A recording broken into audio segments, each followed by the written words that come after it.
Sini kumpul, kalian harus lihat ini cowok ini, baru pulang wajib militer. Pacarnya sudah menunggu sangat lama, tapi prioritasnya memang beda. Dia bahkan tidak melirik pacarnya, sama sekali.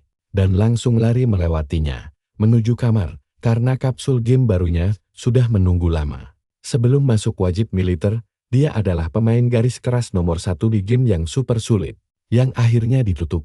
Tapi sekarang, game baru yang mirip baru saja rilis dan dia sudah tidak sabar untuk langsung mencobanya. Saat masuk ke dunia game, tahap pembuatan karakter pun dimulai. Jadi dia cepat-cepat memilih gaya rambut belah tengah yang keren, lalu mendaftarkan nama Kaisar. Berikutnya, dia dipindahkan ke medan perang apokaliptik sebagai tahap tutorial.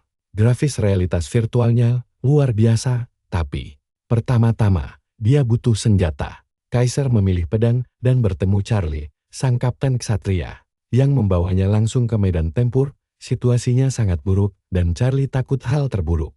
Bencana besar akan terjadi jika monster tidak segera dihentikan. Tiba-tiba, mereka diserang hujan panah dan monster petarung.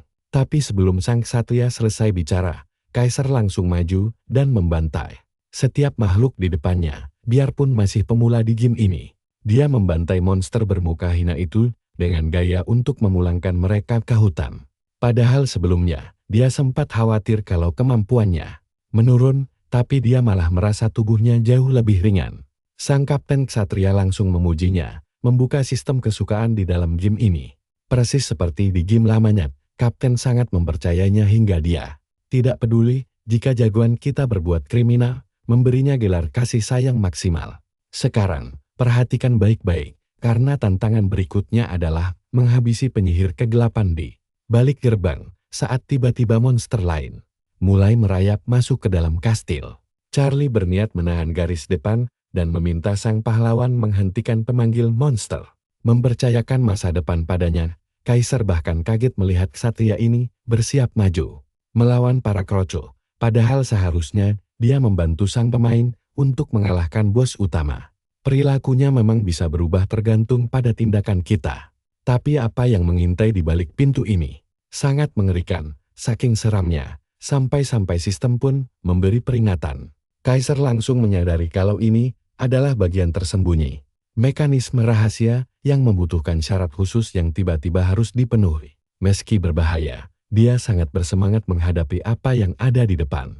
Pintu pun terbuka, tapi bukannya penyihir kegelapan, sesosok makhluk raksasa sudah menunggunya. Seekor monster yang terbelenggu rantai, diselimuti aura merah membara. Sang naga iblis berdarah besi bersiap memangsa korban berikutnya. Kaisar merasa ngeri karena harus melawan bos legendaris tepat di awal permainan. Game baru ini mengadopsi beberapa elemen dari game pendahulunya, Grimlock. Salah satunya adalah sistem peringkat dari normal, langka, heroik, hingga legendaris, atau yang biasa dikenal sebagai sistem tingkatan.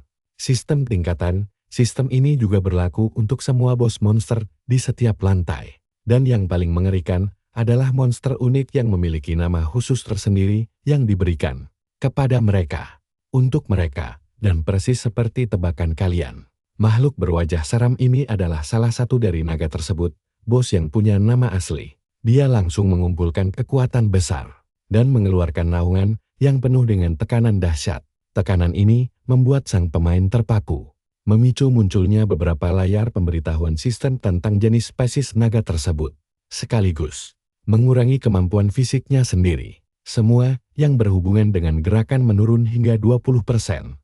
Dan di titik ini jagoan kita sampai heran apa yang sebenarnya dipikirkan para pengembang game saat memasukkan makhluk ini ke dalam game. Satu-satunya kabar baik dari kadal raksasa ini adalah statusnya yang terbelenggu. Meski begitu, terkena satu sabetan cakar saja bisa langsung mengirimnya ke kematian. Kaisar sudah sering menghadapi situasi seperti ini di Grimlock. Musuh-musuhnya adalah bos monster menakutkan yang hanya memberinya satu pilihan tersisa, yaitu membunuh atau bersiap dibunuh. Dibunuh, sang pemain super keren ini menghunus pedangnya dan menghindari sabetan pertama yang menghancurkan tanah.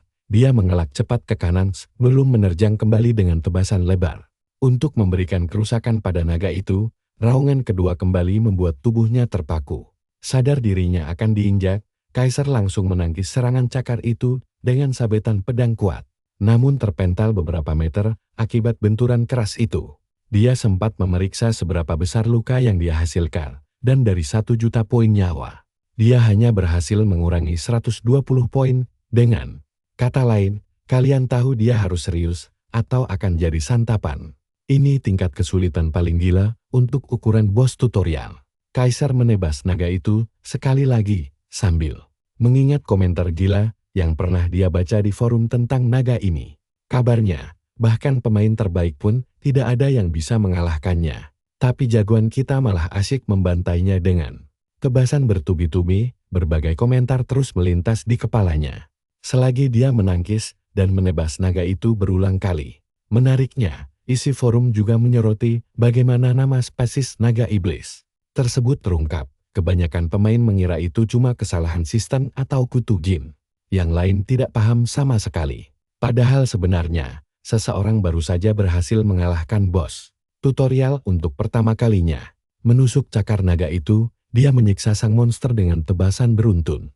Kaiser bertarung mirip gaya berputar Levi Ackerman dan mulai mencabik-cabik tubuh monster tersebut hingga tak bersisa. Akhirnya, naga raksasa itu pun tumbang, menjadikannya pemain pertama yang mengalahkan bos legendaris di tahap tutorial.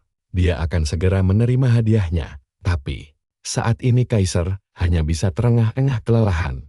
Kesal setengah mati karena betapa keras kepalanya bos naga tadi. Sambil menarik pedangnya, dia menyadari kalau dia adalah pemain pertama yang mengalahkannya. Bahkan melangkah jauh melampaui teman-teman lamanya sendiri. Padahal mereka semua berpikir naga itu mustahil dikalahkan di tahap tutorial. Tapi sekarang, Kaiser jadi penasaran bagaimana kabar mereka semua. Di luar sana saat ini, sebagai hadiah atas kemenangannya, dia mendapatkan gelar pembantai pertama dan membuka beberapa bakat baru. Yang pertama adalah ahli senjata. Sedangkan yang kedua adalah naga tersembunyi, ketiga adalah pembantai, keempat, pahlawan, kelima, penakluk rintangan. Semua syaratnya telah terpenuhi, membuka bakat yang jauh lebih kuat bernama mata kebenaran. Dan pada pandangan pertama, Kaiser sangat terkejut, karena bisa mendapatkan begitu banyak bakat hanya dalam satu pertempuran. Padahal biasanya, di tahap tutorial, setiap pemain hanya diberi satu bakat saja. Mari kita bahas tentang sistem bakat ini. Sebentar, ini adalah salah satu sistem khusus di GM ini, dengan berbagai jenis seperti pemandu dan ahli pedang. Beberapa bakat tingkat tinggi hanya diberikan berdasarkan performa bertarung. Saat ini, statistik Kaiser hampir berlipat ganda. Efek pedangnya juga meningkat pesat bersama dengan berbagai keuntungan luar biasa lainnya. Dia memperhatikan bakat khususnya, yang memungkinkan dia melihat menembus segala sesuatu yang biasanya tersembunyi. Efeknya memang misterius, dan meski ahli senjata atau pembantai pahlawan adalah bakat hebat, tapi semua itu tidak terlalu spesial. Pasti akan selalu ada pemain di luar sana yang bisa memiliki kemampuan sejenis. Tapi jika bicara soal kemampuan unik seperti mata kebenaran, bakat ini benar-benar langka. Dengan kata lain, dia baru saja menangkan lot terbesar dengan tarikan bakat ini. Dia mendapatkan banyak sekali hadiah dan meraih pencapaian yang luar biasa. Bahkan gelar yang dia peroleh memberinya efek khusus berupa tambahan 10% kerusakan pada bos monster. Sekarang, dia merasa seperti orang kaya baru.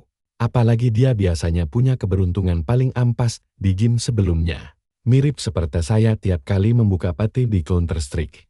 Tapi bagaimanapun, dia melihat pintu yang mulai terbuka. Ternyata itu Kapten Charlie dengan tubuh penuh luka dan darah. Pria itu kaget melihat sang pemain dan bertanya apa Kaiser benar-benar mengalahkan monster itu sendirian. Sang kapten tidak habis pikir bagaimana cowok ini bahkan tidak terluka parah.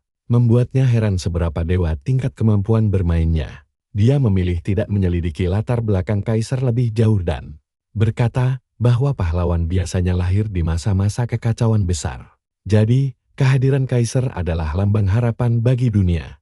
Percakapan game yang klise ini membuat jagoan kita bosan setengah mati saat pria ini berlutut memohon kesempatan untuk menjadi pedang setianya. Bahkan sistem mengonfirmasi niatnya tulus dan dia akan jadi bawahan Kaiser. Percayalah, perjalanan kita baru dimulai dan ini bakal semakin seru.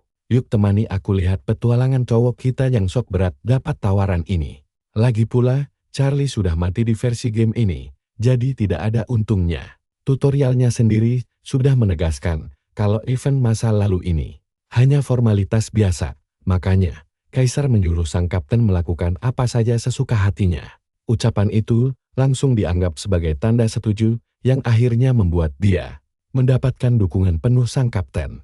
Pria itu kini bisa tertidur dengan tenang, berharap masa depan cerah bersama sang pahlawan. Kaisar merenungkan ucapan itu saat sistem memberitahu bahwa dia akan segera kembali ke Pantheon. Sebuah gerbang besar muncul tepat di belakangnya. Sudah waktunya keluar dari tahap tutorial, tapi sebelum pergi, sang kesatria memanggil tuannya dan menanyakan kemana tujuan mereka selanjutnya.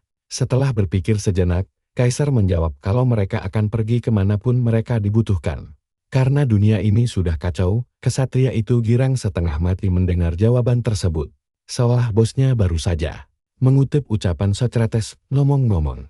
Proses teleportasi dimulai dengan hitungan mundur 5 detik. Sang kapten memberikan sebuah artefak sebelum waktu habis, dan di saat-saat terakhirnya, Charlie tersenyum sambil berterima kasih pada tuannya, berharap akan keselamatan. Kaisar langsung dikirim kembali ke Pantheon. Setelah kejadian itu, tempat para pemain harus memilih dewa untuk memulai jalan demi mendapatkan berkat mereka. Dia mengagumi struktur kuil Pantheon yang megah ini, yang aslinya cuma ruangan gacha biasa. Ruangan inilah yang membuat banyak pemain menangis atau tertawa tergantung keberuntungan mereka karena dewa gacha yang berkuasa di sini. Berhubung satu pemain cuma bisa menyembah satu dewa, nasib mereka pun ditentukan di sini. Semua di game ini dibagi berdasarkan tingkatan.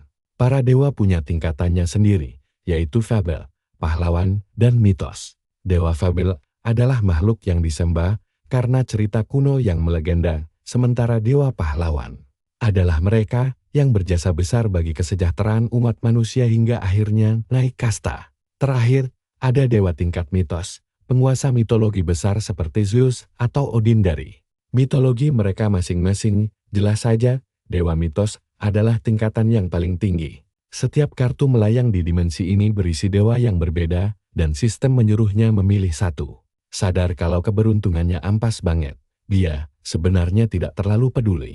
Tapi yang membuatnya sangat terkejut adalah adanya satu kartu emas berkilau di antara lainnya. Mengaktifkan mata kebenaran, Kaisar. Nah, perhatikan baik-baik di sini. Kemampuan matanya ini ternyata benar-benar curang, karena dia bisa langsung tahu isi kartu gacha terbaik dan tinggal mengambilnya demi keuntungan pribadi. Dulu, teman-teman satu timnya selalu mengejek keberuntungannya yang ampas hingga membuat pria ini merasa sangat tertekan, tapi sekarang keadaan sudah berubah total. Dia bisa resmi menjadi seorang ranker yang sangat kuat. Kaisar bahkan tidak bisa menahan kegembiraannya sampai mukanya terlihat konyol karena dia tahu dia sudah menang. Mulai sekarang, dia memutuskan hanya akan mengincar kartu emas saja. Dia mengambil kartu pertama yang berkilau keemasan dan mendapatkan dewa pedang bertangan satu. Itu adalah tarikan mitos yang luar biasa. Namun di saat bersamaan, sistem malah memunculkan pesan aneh. Rupanya, Kaisar belum memenuhi syarat untuk menjadi Rasul Dewa Ter. Jadi dia disuruh memilih kartu sekali lagi. Dia langsung menangis, bingung kenapa dia tidak bisa menjadi Rasul Dewa sejak awal. Bahkan Dewi Mitos Puir terkejut dengan kejadian aneh ini yang belum pernah terdengar sebelumnya. Kata wadah terus terngiang di kepalanya, karena biasanya setiap kali seorang pemain dibunuh oleh antek Raja Iblis, Sang Dewi akan memberikan wahyu kepada mereka. Masalahnya, bocah kita malah membunuh antek itu, jadi Dewi tidak pernah datang. Singkat cerita, dia menderita karena terlalu sukses membantai bos tutorial tanpa menerima berkat Dewi. Kaisar memeriksa statistik sistemnya, tapi tidak menemukan apapun. Kolom Rasul benar-benar kosong, hanya melabeli dirinya sebagai petualang biasa. Ini membuat segalanya menjadi rumit. Dia kebingungan memikirkan langkah selanjutnya. Bayangkan saja dia seperti mendapat kartu Dewa Mesir dari Yu-Gi-Oh, tapi tidak bisa memanggilnya. Semua kartu pasti akan menolaknya. Membuatnya berlutut lemas, kembali menjadi korban keberuntungan ampasnya. Bocah kita bingung harus berbuat apa, karena jika dia menghapus karakter ini dan mengulang dari awal, dia harus menunggu selama 2 bulan. Tapi, coba tebak apa yang terjadi selanjutnya? Matanya melirik ke kanan, melihat sebuah kartu Ana yang memancarkan energi merah membara. Kartu ini sangat unik, sampai dia belum pernah mendengarnya sama sekali. Setelah memilih kartu tersembunyi itu, dia mendapatkan petualang terakhir yang terlupakan, Kasiar, dan memenuhi syarat menjadi rasulnya. Dunia Kaiser mendadak memerah, karena dia tahu situasi ini sangat spesial. Ini adalah rahasia tersembunyi yang tidak diketahui siapapun. Setelah mengonfirmasi, sistem langsung menambahkan kelas barunya ke dalam statusnya, memberinya kekuatan dari prajurit terakhir umat manusia. Energi merah membara mengalir ke tubuhnya, membuka kemampuan unik untuk menggunakan semua keahlian tanpa batasan kelas. Apapun yang benar-benar sangat curang. Tanpa memedulikan perbedaan kelas, bocah kita sekarang bisa menggunakan keahlian apa saja sesuka hati untuk membangun kekuatan tempur yang dia inginkan. Berkat mata kebenaran, dia bahkan bisa memprediksi keahlian apa saja yang akan didapat, lalu menggabungkannya dengan kemampuan ahli senjata yang akan membuatnya menjadi jauh lebih tidak terkalahkan. Berkat ini, pria tersebut akan menjadi master segala bisa tanpa kelemahan apapun. Setelah proses promosi selesai, sistem bersiap untuk memindahkannya ke After 10 dalam waktu 5 detik. Kaiser sangat bersemangat, karena akhirnya dia punya alasan kuat untuk bermain serius kembali. Kini kita sampai di kota awal bernama Arde. Banyak pemain murung karena dapat gacha ampas. Tapi yang lainnya santai karena kelas bertarung bukanlah segalanya. Suasana kota sangat ramai dipenuhi pemain, tapi di antara kerumunan itu, ada juga para pramuka berbaju rapi yang sedang berkeliaran mencari pemain berbakat untuk direkrut masuk ke dalam klan mereka, meski sebenarnya mereka agak mengganggu. Salah satu dari mereka stres karena harus memenuhi target perekrutan hari ini. Kalau tidak, kepalanya bakal habis diomeli bos. Namun secara tidak sengaja, mereka melihat seorang pemuda dari kejauhan. Sekali lirik saja, mereka mengira anak itu sudah gila dan tidak ada gunanya sama sekali direkrut. Padahal bocah kita sedang mengagumi kalung darah dan perjanjian barunya yang baru saja dipakai. Itu adalah barang tingkat pahlawan yang punya banyak fungsi hebat. Sekali lagi, dia merasa sangat beruntung. Rasanya sungguh luar biasa nikmat. Tiba-tiba sebuah notifikasi muncul berisi misi pembasmian goblin. Tugas pertamanya sebagai pemain. Tidak hanya dia, pemain lain juga disuruh mengalahkan 40 goblin. Dalam misi perburuan ini, semua orang bersemangat ketika seorang pemburu berkumis bernama Dante menyerahkan tugas kotor ini kepada para pemain baru dengan cepat. Hal pertama yang dilakukan para pemain adalah mencari teman untuk membentuk kelompok. Kaiser memperhatikan hal ini dan tiba-tiba ada satu kelompok yang mendekatinya, mengajak dirinya untuk berburu bersama demi mengejar level 12. Mereka terdiri dari pemanah dan penyihir yang terlihat sangat santai. Biasanya, berburu monster memang jauh lebih mudah jika dilakukan bersama kelompok demi mendapat bonus pengalaman tambahan. Makanya, Kaiser langsung setuju untuk bergabung dan membentuk kelompok di bawah pimpinan Tamin terbaik. Salah satu dari mereka kemudian bertanya dengan nada penasaran. Apakah dia penggemar berat sang ranker legendaris bernama Kaiser karena memakai nama yang sama? Tanpa tahu kalau pria di depan mereka ini adalah aslinya. Ini kocak banget. Sama saja seperti menanyakan, apakah Michael Jackson itu Michael Jackson asli? Kelompok ini langsung bersemangat untuk memulai misi berburu mereka bersama-sama. Dan disinilah kita melihat ketua tim menghantam goblin sampai pusing.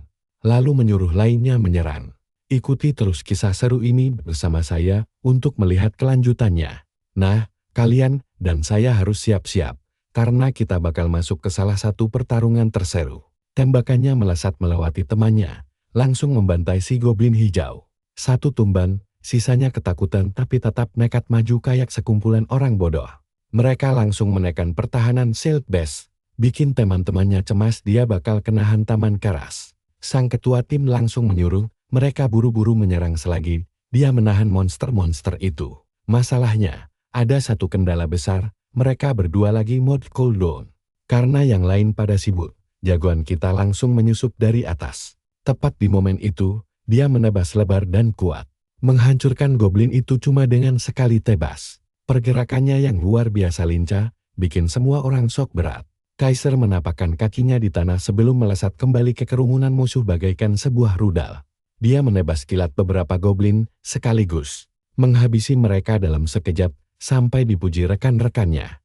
Bahkan ketua tim sampai melongo sejenak dan berterima kasih atas aksi luar biasanya yang sangat memukau. Yakin kalau mereka bisa menyelesaikan misi ini dengan sangat cepat.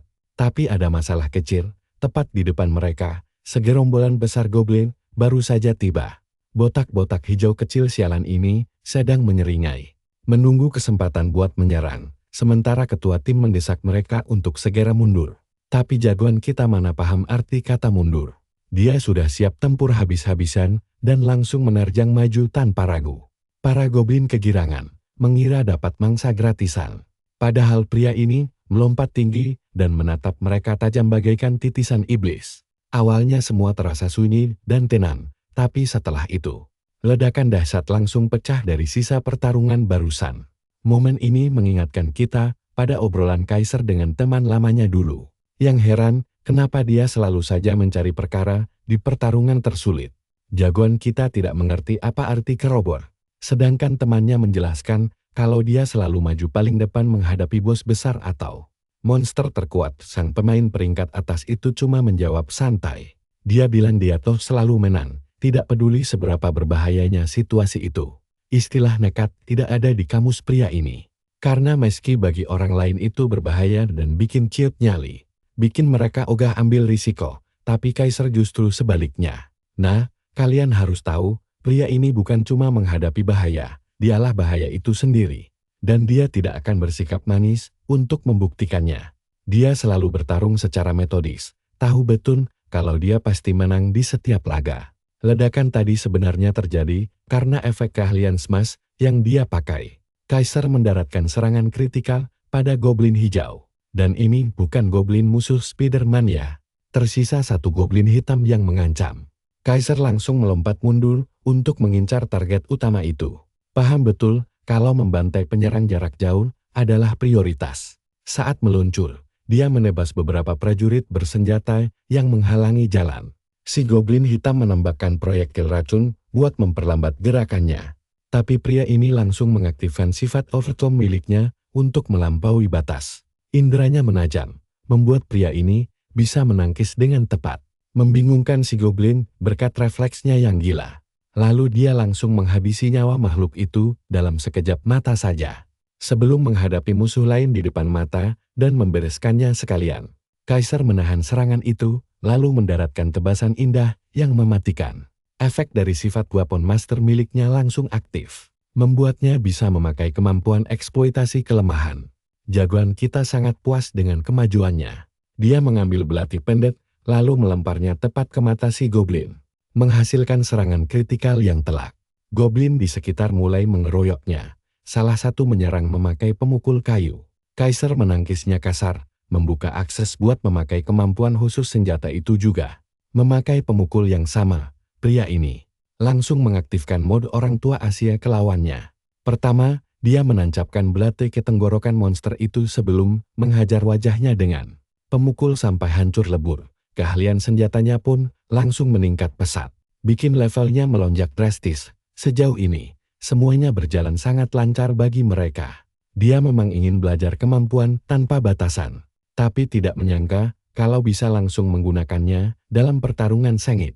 Bisa langsung dipakai bertempur. Meski kelelahan, dia sangat senang mencapai level ini. Tapi jujur ya, kalian dan saya pasti bakal melongo melihat reaksi orang-orang yang menontonnya saat ini.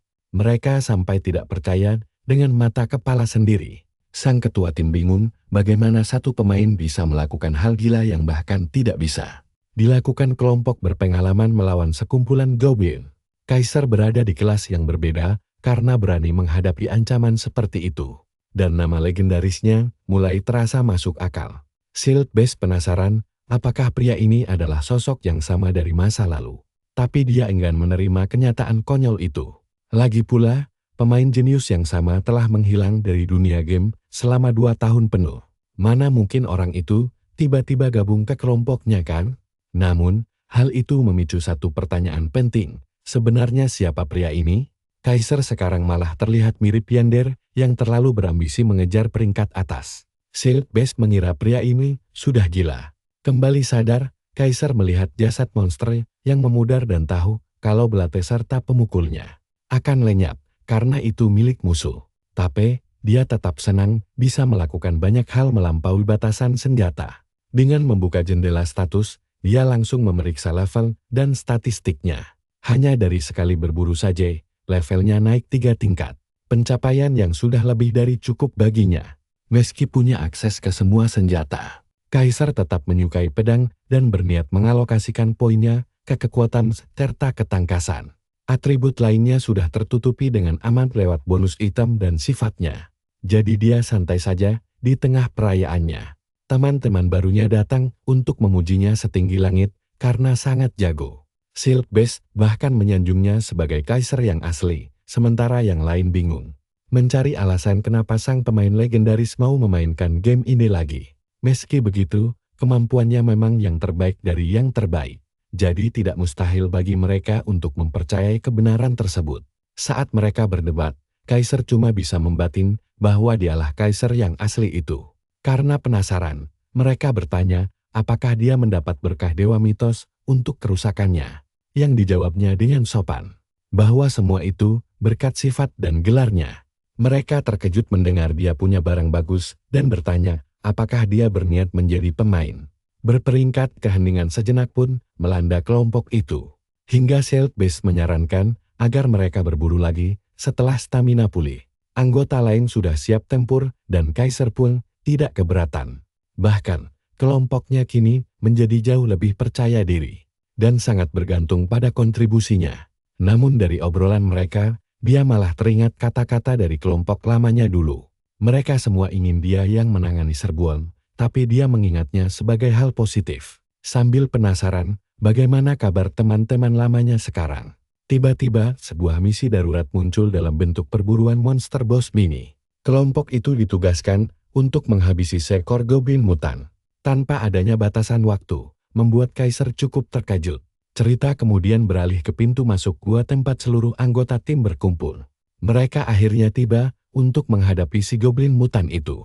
Dan menyelesaikan misinya, si pemanah dan penyihir terus saja mengeluh betapa cemasnya perasaan mereka saat ini. Padahal mereka semua sudah berjuang keras dan naik ke level 9 di sepanjang jalan, tanpa menahan diri sama sekali. Namun, pahlawan kita sangat paham dari mana rasa cemas itu berasal. Karena penjara bawah tanah yang akan mereka masuki ini sangat terkenal buruk di kalangan pemain, dan dikenal luas sebagai pembantai pemula. Kaisar ingat pernah membaca ulasan di mana orang-orang terus panik membahas cara menyelesaikan tempat ini tanpa harus mati berulang kali di setiap percobaan. Bahkan hampir bisa dipastikan kalau seseorang akan tewas pada percobaan pertama mereka.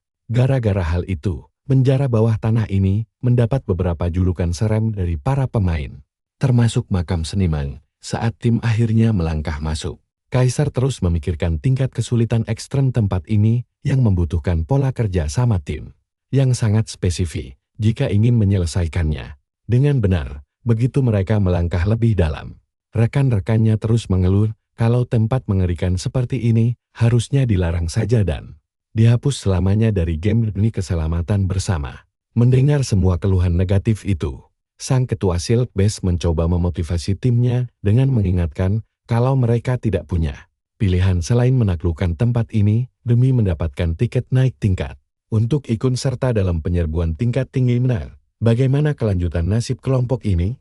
Kalian dan saya harus terus mengikuti petualangan seru ini untuk melihat perjuangan mereka. Selanjutnya, kalian dan aku bakal melihat perjuangan gila di mana beresin dunia ini wajib hukumnya kalau mau masuk guild elite. Sistem gamenya ketat banget, sampai gak ada satupun yang bisa curang.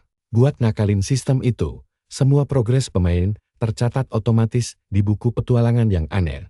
Makanya gak ada yang bisa bohong sudah namatin dunia ini tanpa benar-benar masuk dan bertarung sendiri sampai tuntas. Kaisar paham kalau dia harus beresin dunia ini dulu demi tiket ikut raid bos di kota selanjutnya. Bos di sini namanya Art, memang sih kita bisa saja lewat begitu saja tanpa mengalahkannya. Tapi bos di kota berikutnya gak bakal biarin siapapun lewat kalau si Art belum tewas. Makanya, Kaisar tahu dia harus membuktikan kemampuannya agar bisa dilirik sama guild besar. Gak lama kemudian, mereka sampai di depan pintu tempat Art yang terkenal kejam sudah menunggu. Panel game menunjukkan aturan ketat kalau maksimal cuma 4 orang saja yang boleh masuk.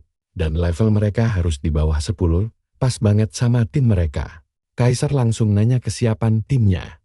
Yubing dengan percaya diri menjawab kalau dia sudah mempelajari strateginya 10 kali lebih. Sang ketua kelompok, Silk Best, langsung mengaktifkan quest dan semuanya langsung setuju tanpa ragu. Gerbang pun terbuka lebar, membawa mereka masuk ke dalam wilayah kekuasaan Goblin Warrior Art.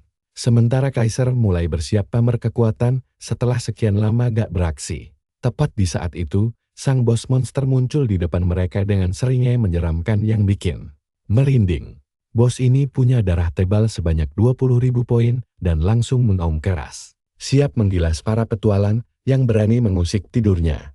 Yubin langsung gemetaran melihat betapa realistisnya suasana di sana. Sampai dia heran ini masih gam atau dia malah terlempar ke dunia lain. Kaiser berteriak menyuruh semuanya tetap fokus saat bos itu mulai berlari menyerang mereka. Silk Best melirik Kaiser dan berpikir kalau sekuat apapun cowok itu, dia gak bakal bisa melindungi semua orang sekaligus. Dia pun maju, mengangkat tamengnya, dan menyuruh yang lain mundur. Selagi dia menahan hantaman keras serangan bos, dia berhasil membuat sang bos pusing dan menyuruh rekan setimnya buat menyerang habis-habisan. Selagi ada kesempatan emas ini, tapi Artsy, Goblin cepat pulih dan langsung melancarkan serangan kedua. Dia menebaskan pedangnya, tapi sang tank sukses menahannya lagi memakai tameng sambil mengaktifkan skill perlindungan miliknya yang otomatis menaikkan pertahanan dan darahnya selama anggota tim berada di belakangnya. Sementara itu, Kaiser terlihat melesat lingkar sambil menebas tubuh si Goblin berkali-kali. Monster itu menjerit kesakitan lalu mundur ketakutan. Silk Best tersenyum melihatnya. Berpikir kalau mereka bisa melewati fase 1 dengan sangat mudah. Tapi tiba-tiba, M4 The Head berteriak memperingatkan kalau pola serangan bos akan segera dimulai. Silk Best gak percaya karena seingat dia, pola itu baru aktif kalau darah bos berkurang setengahnya. Dia langsung kaget saat melihat ke arah monster itu dan menyadari kalau syarat itu ternyata sudah terpenuhi. Tepat saat itu, hero kita melompat lagi dan menebas tangan si Goblin. Sambil tersenyum lebar, dia santai bilang kalau pola serangannya sudah digagalkan. Alur cerita lalu mundur ke masa lalu saat Kaiser sedang diwawancarai. Sang pembawa acara bertanya tentang rahasia kesuksesan timnya yang sukses melibas berbagai bos dan dunia tersulit dengan sangat mudah. Kaiser cuma menjawab santai kalau mereka hanya fokus pada keahlian masing-masing. Si pewawancara kemudian mengingat kembali komposisi timnya yang biasanya terdiri dari 4 peran utama yaitu Utan, DPS, Healer, dan juga support. Dia bingung karena tim Kaiser tampaknya gak punya seorang tank.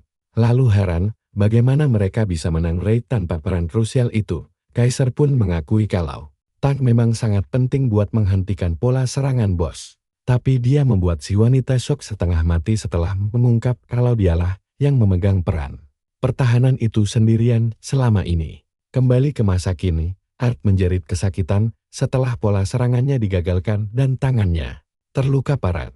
Silk Best benar-benar melongo gak percaya dengan apa yang baru saja dia lihat. Karena seorang tank profesional pun bakal kesulitan menggagalkan pola bos.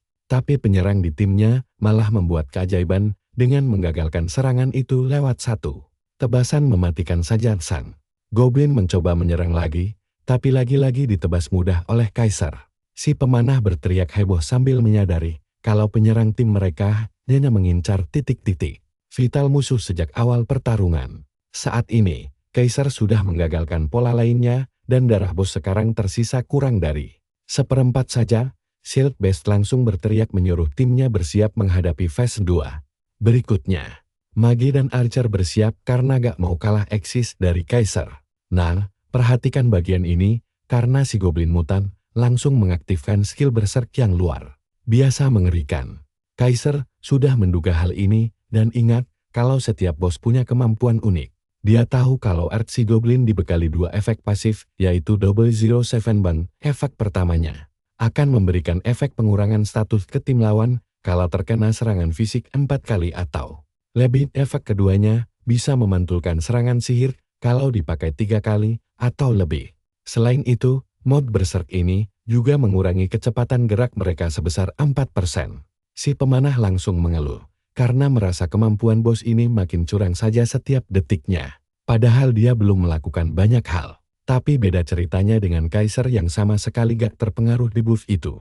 Kemampuan pasifnya bikin dia bisa mengabaikan efek Berserk sepenuhnya. Saat Saint Best sibuk menyuruh timnya menghindar dulu, Kaiser malah punya rencana gila lain.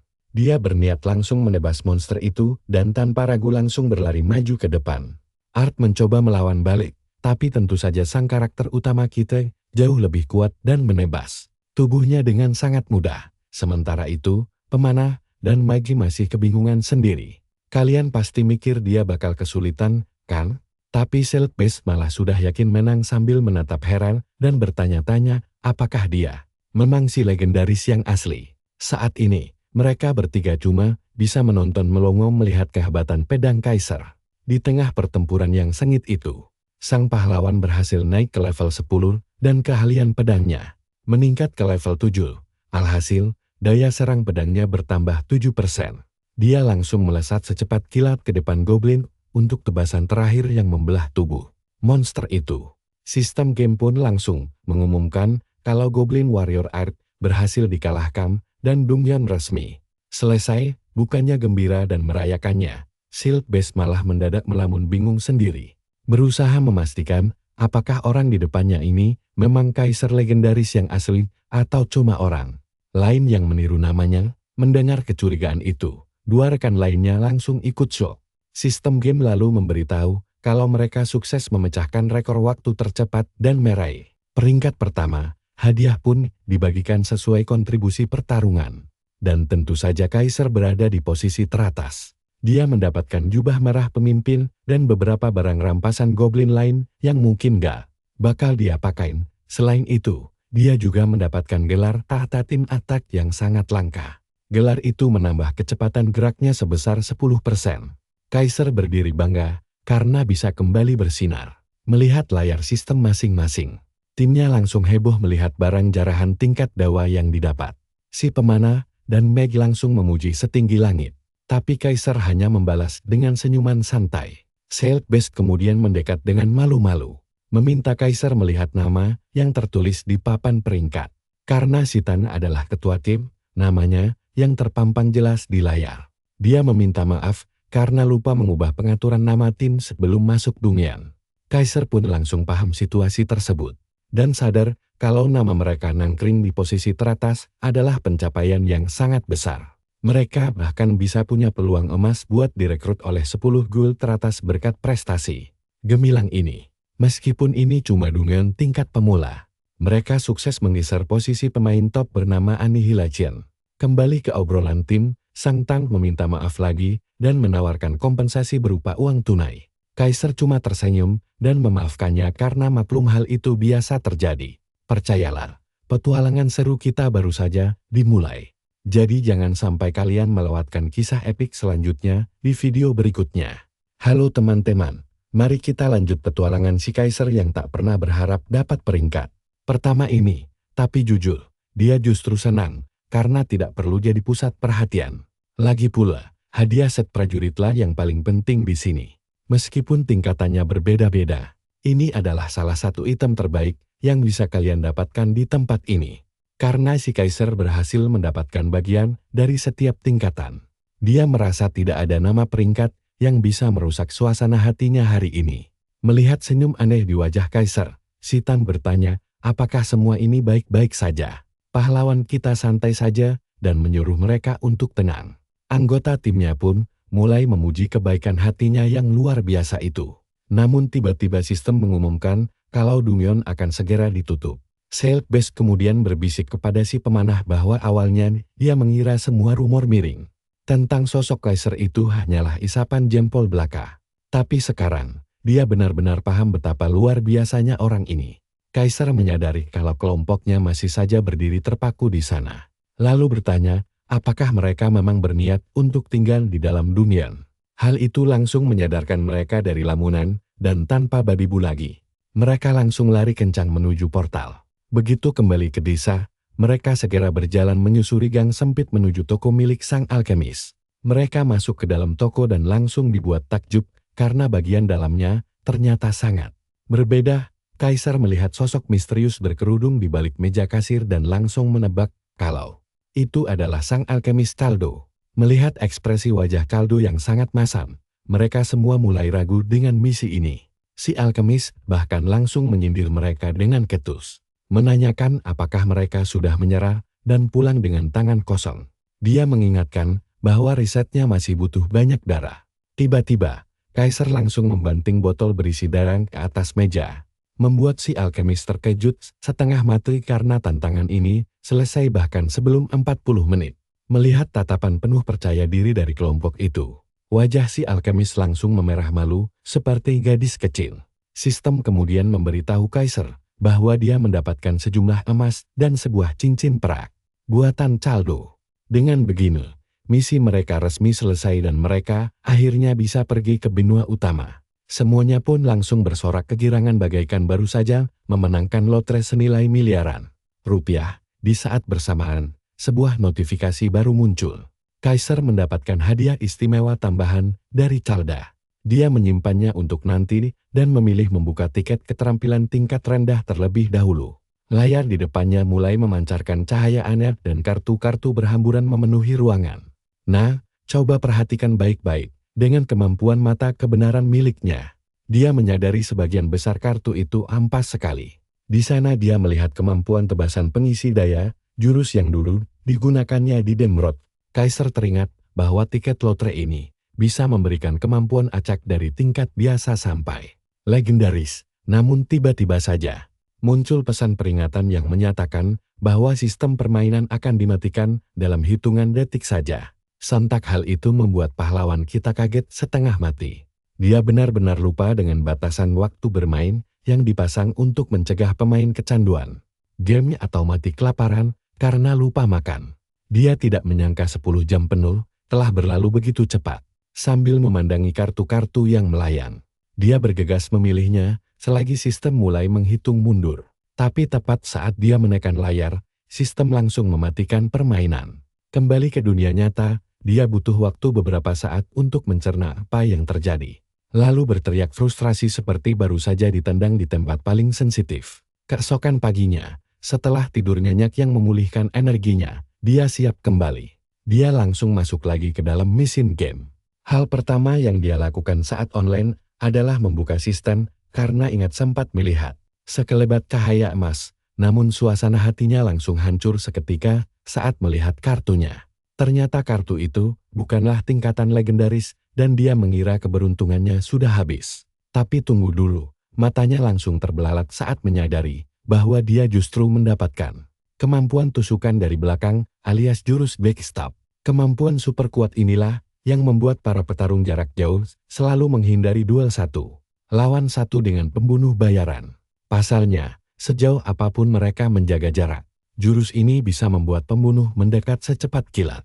Kaisar mulai tersenyum kegirangan seperti orang gila setelah tahu dia bisa memakai jurus itu, meski bukan seorang pembunuh. Jika dia bisa mengumpulkan beberapa kemampuan hebat seperti ini lagi, dia pasti akan menjadi tak tertandingi. Tepat saat itu, seorang pemuda sok hebat lewat sambil pamer ke pacarnya kalau dia adalah pemain pro. Tetapi begitu mereka berdua melihat ekspresi menyeramkan di wajah Kaisar, pasangan kekasih itu langsung lari ketakutan setengah mati. Setelah akhirnya sadar dari lamunan indahnya, Kaisar memutuskan untuk segera mengenakan semua perlengkapan baru yang dia dapatkan. Dengan penampilan barunya yang super keren, dia merasa ini saat yang tepat untuk berangkat menuju benua utama. Saat portalnya muncul, apakah kalian menyadarinya? Dia bahkan belum sempat mengucapkan selamat tinggal pada rekan-rekannya yang kemarin. Meskipun mulai merasa nyaman bersama mereka, dia menganggap ini sudah takdir dan langsung melangkah masuk. Bicara soal sejarah dunia ini, semua pemain yang berhasil keluar dari Pulau Oud pasti merasa sangat senang bisa menginjakkan kaki di benua utama. Sangat berbeda dengan wilayah pemula yang sangat membosankan itu. Di sini, para pemain dari seluruh belahan dunia bisa saling bertemu dan berinteraksi secara langsung. Tujuan pertama dari perjalanan barunya adalah kota Raven. Dan tepat saat pahlawan kita berjalan memasuki gerbang kota tersebut, Beberapa ksatria berkuda tampak lewat sambil menyeret seorang tahanan. Sistem kemudian memberitahu bahwa area dan pekerjaan baru kini telah terbuka. Tetapi perlindungan untuk pemain pemula miliknya telah resmi berakhir. Melihat sambutan hangat itu, Kaiser sadar mengapa game ini sangat populer. Tiba-tiba seorang karakter NPC bertubuh gendut yang ramah datang menawarkan bir gratis. Yang lainnya juga ikut menawari berbagai barang gratisan hingga membuatnya bingung. Namun dia segera tersadar dan meyakinkan dirinya sendiri bahwa dia bisa menikmati semua itu nanti saja. Sambil meregangkan kedua tangannya, dia mulai berpikir kemana dia harus pergi berburu sekarang. Beberapa saat kemudian, dia sudah sibuk membantai sekumpulan monster di luar area kota. Perlengkapan set prajurit barunya memberikan tambahan kerusakan pada goblin serta efek peningkatan kekuatan yang sangat luar biasa. Dengan jurus tebasan kilat, dia menerjang kawanan monster itu hingga hancur berkeping-keping. Ditambah lagi, setiap kali dia mengalahkan monster, pedang besarnya akan menjadi semakin kuat dari sebelumnya. Kenyataan bahwa senjatanya bisa terus tumbuh kuat tentu membuatnya sangat bersemangat. Melihat layar statusnya, dia tahu level berikutnya sudah sangat dekat. Tiba-tiba, mata kebenarannya aktif mendeteksi sesuatu. Dia melihat seseorang sedang bersembunyi di balik semak-semak. Bajingan itu tampak meneteskan air liur melihat set prajurit milik Kaiser dan merasa telah mendapat durian runtuh. Tanpa menunggu lama, dia langsung menyerang dengan pisaunya. Namun Kaiser dengan sangat mudah menahan serangan pisau tersebut. Penyamaran si bajingan pun lenyap dan Kaiser menatapnya dengan aura yang sangat mengancam. Pria itu mundur ketakutan sambil berteriak menyuruh anak buahnya maju menyerang. Seorang pemanah menembakkan anak panah ke arah Kaiser. Tetapi semuanya ditepis bagaikan bola kertas saja. Anggota lain yang membawa kapak mencoba menerjang. Namun serangannya ditangkis dengan sangat mudah seperti amatiran biasa. Kaiser langsung menebas tubuh pria itu. Membuat dua bajingan lainnya sadar bahwa mereka telah mencari masalah dengan orang yang salah. Si pembunuh penakut itu langsung mencoba kabur menyelamatkan diri. Tetapi langkahnya langsung terhenti saat Kaiser tiba-tiba menghadangnya sambil mengejek dengan nada dingin. Kaiser teringat kalau para pembunuh pemain alias PK seperti ini juga sering berkeliaran di game-game sebelumnya. Bahkan di game legendaris Sword Art Online pun ada sekelompok pengecut yang suka merampas barang orang lain atau sekadar mencari kesenangan dengan membantai pemain lemah. Game GOIS ini pun tidak luput dari ancaman tersebut. Di sini, para gamer veteran biasa menyebut mereka sebagai pemburu pemula. Bukan sekadar pembunuh pemain biasa. Kembali ke pertarungan, pahlawan kita kini berdiri tegak tepat di hadapan si penakut yang hampir mengompol di celana. Pembunuh amatir itu kebingungan bagaimana bisa seorang pendekar pedang biasa menguasai jurus backstab yang seharusnya hanya dimiliki oleh seorang pembunuh bayaran. Namun sebelum dia sempat memecahkan misteri itu, ajalnya sudah keburu menjemput. Kaiser langsung menghabisi pemuda itu beserta rekan-rekannya yang memiliki nama konyol di dalam game, alih-alih menganggap Kaiser sebagai seorang kriminal dan memberinya hukuman. Kecerdasan buatan dari game ini justru mendeteksinya sebagai tindakan membela diri. Tetapi setelah menghadapi para pengacau itu, pahlawan kita jadi teringat kembali pada teman-temannya yang sangat baik di Arta. Dia pun segera menyimpan barang-barangnya agar tidak mengundang perhatian buruk dari pemain lain. Dia langsung bergegas untuk menyelesaikan berbagai misi lainnya.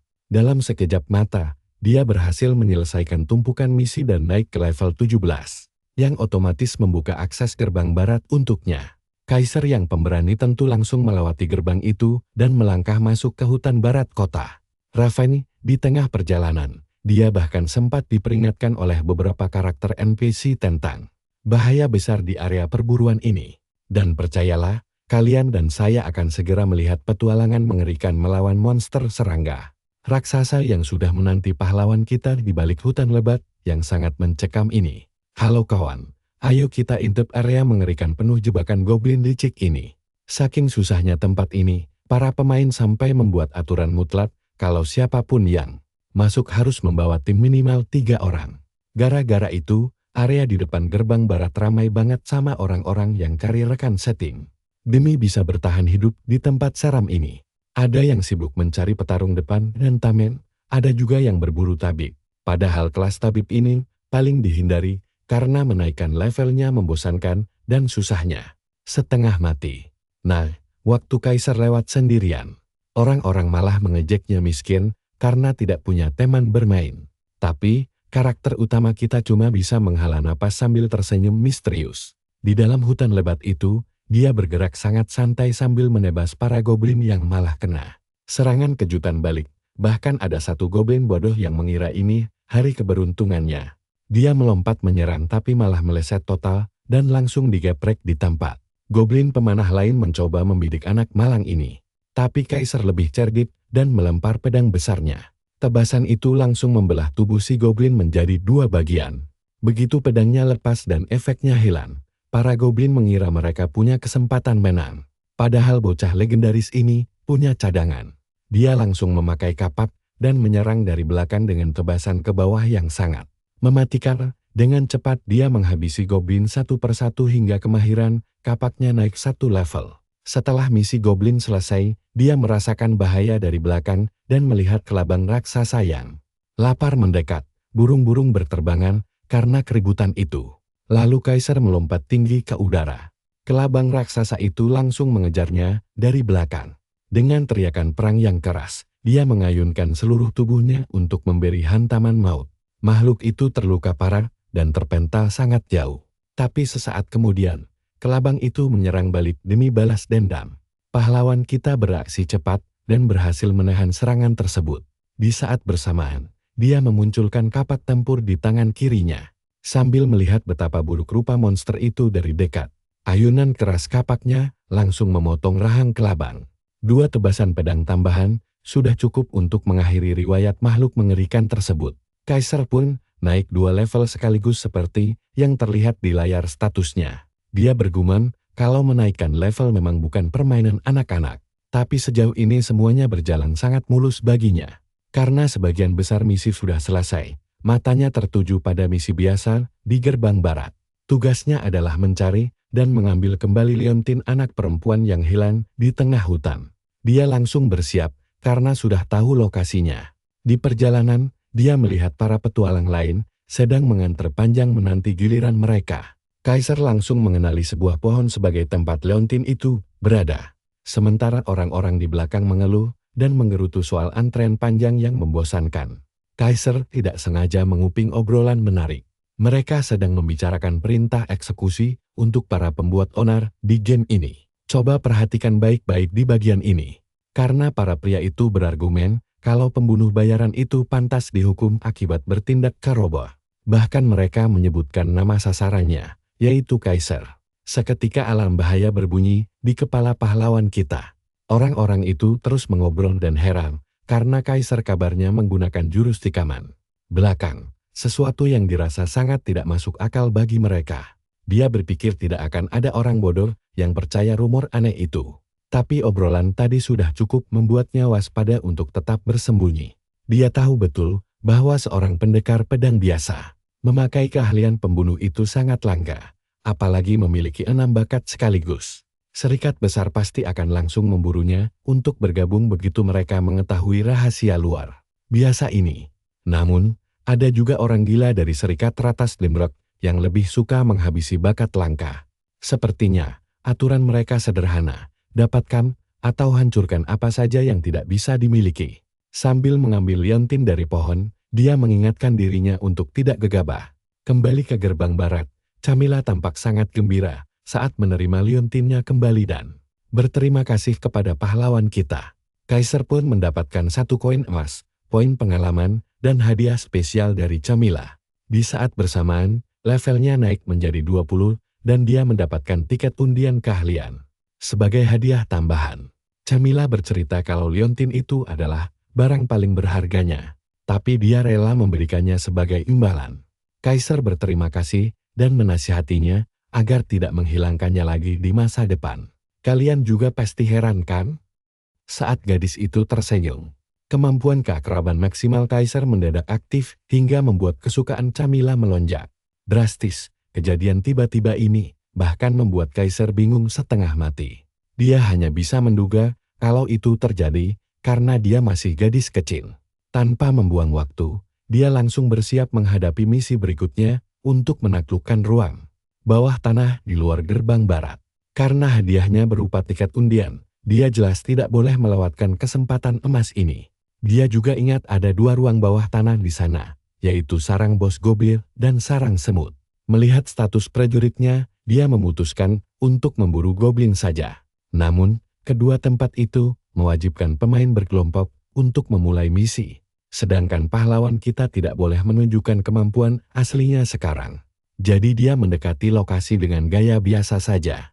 Di sana, para petualang sedang sibuk luar biasa mencari penyihir tingkat 20 ke sana kemari. Demi memperkuat tim mereka, teriakan para pengumpul barang dan tukang reparasi senjata membuat area itu sangat bising mirip pasar malam. Kaiser heran melihat banyaknya pemain TP pendukung yang berkumpul di pintu masuk.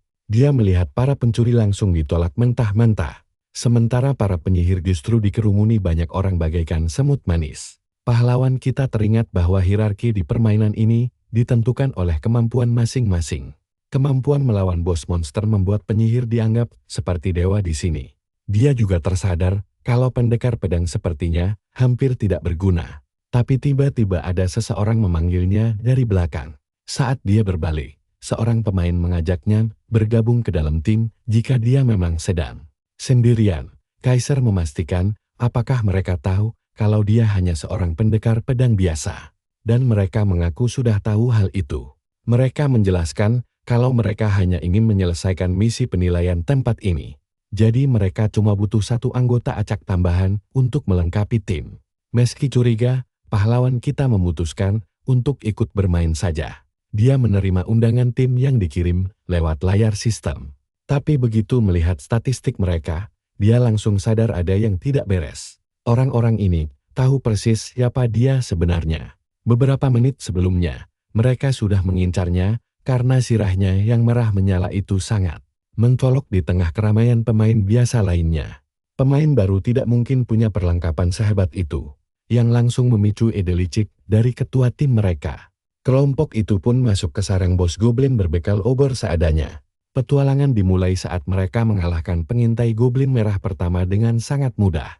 Tak lama kemudian, notifikasi sistem muncul memperingatkan bahwa sang Raja Goblin telah menyadari kedatangan mereka. Ketua kelompok dan tameng mereka mulai berlagak pamer kekuatan level tinggi mereka. Tapi jujur saja, Kaiser cukup kagum melihat kerjasama mereka yang rapi dan kerusakan besar yang dihasilkan. Segera setelah itu, Raja Goblin mengirim pasukan tambahan untuk menyambut tamu tak diundang ini. Tiba-tiba, puluhan mata merah menyala di kegelapan, dan dinding gua mulai bergetar sangat hebat. Saat kawanan monster menyerbu, tim itu mendadak bersikap baik dan menawari Kaiser untuk maju sendirian menghadapi gelombang pertama. Mereka berjanji akan langsung membantu jika terjadi sesuatu yang buruk. Gadis penyihir juga ikut merayu dengan alasan ingin menguji kerja sama tim mereka dan berjanji akan melindunginya. Kaiser tahu ini jebakan licik, tapi dia bukan tipe penakut yang akan mundur. Dia langsung menerjang kerumunan goblin dengan tebasan maut yang mematikan, memotong leher mereka dengan sangat mudah seperti latihan biasa. Hal itu pun langsung mengonfirmasi kecurigaan sang ketua kelompok.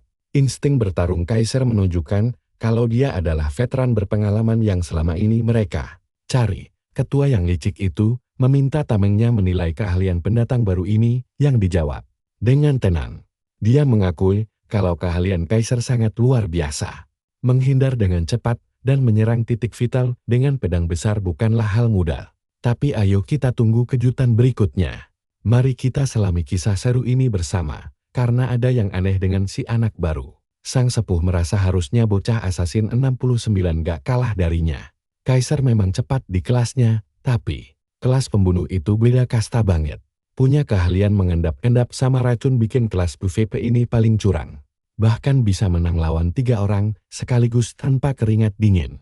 Bosan dengar analisis muter-muter, si penyihir cewek nyuruh mereka santai aja. Tujuan akhir mereka cuma mau buang dia ke parit, jadi detail gak penting.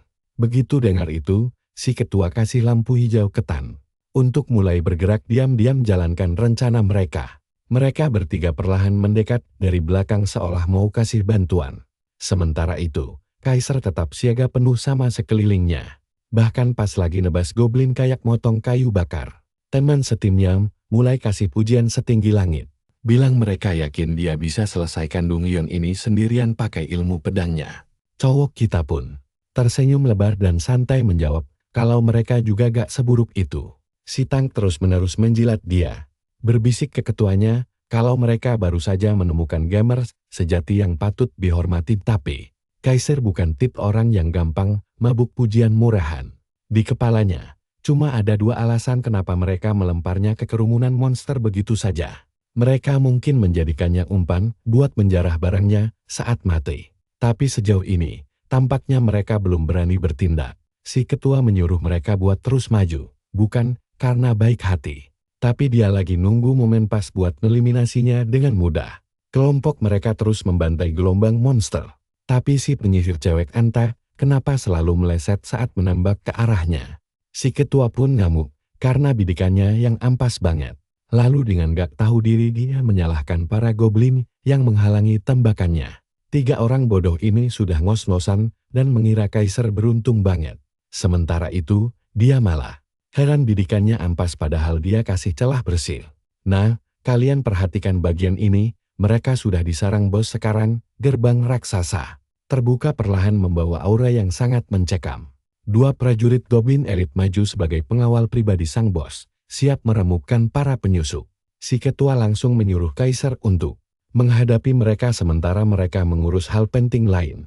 Kagetnya, dia tiba-tiba hilang entah kemana, dan prajurit elit malah berjalan ke arah mereka. Si Tang langsung berteriak kalau bocah licik itu pasti sudah tahu rencana busuk mereka. Sambil menunjuk ke depan, si penyihir berteriak menyuruh Tang bodoh fokus ke musuh daripada panik.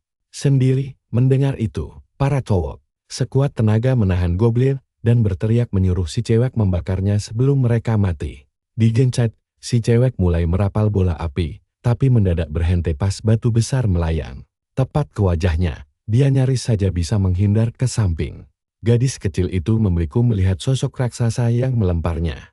Bos goblin gemuk dengan dagu berlipat yang menyaingi Donald Trump, keluar dengan raungan dahsyat yang menggetarkan ruangan.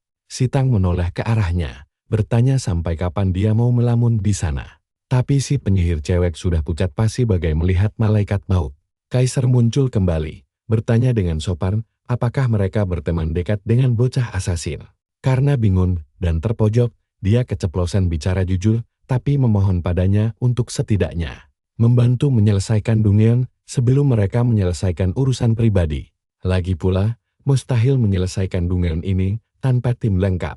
Kaiser mengangguk dan mengakui kalau secara logika, ucapan cewek itu 100% benar. Dia menarik napas lega, mengira Kaiser sudah sadar. Sampai akhirnya, sebilah pedang 2 kaki menembus dadanya tepat di mana jantungnya berada dengan tindakan itu. Kaiser memperjelas kalau dia sama sekali gak tertarik pada pilihan logis. Sementara 2 lainnya masih sibuk bergulat melawan prajurit goblin elit, Kaiser santai mendapatkan notifikasi hadiah karena telah membasmi penjahat.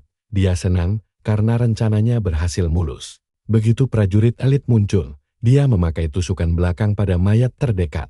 Keahlian pembunuh itu membuatnya menghilang begitu saja tanpa ada yang sadar. Setelah itu, dia cuma bersembunyi, menunggu ketiganya sibuk bertarung.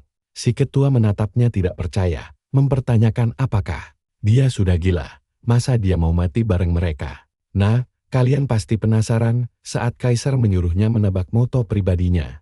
Bikin si ketua makin kesal, karena sedang tidak ingin bermain teka-teki. Dia lalu mengeluarkan belati yang baru dipungut dan menegaskan prinsipnya. Dia tidak sudi bekerja sama dengan parasit pengkhianat. Si ketua melongo mengenali belati itu. Itu milik bocah asasin 69, tapi sekarang ada di tangan Kaiser.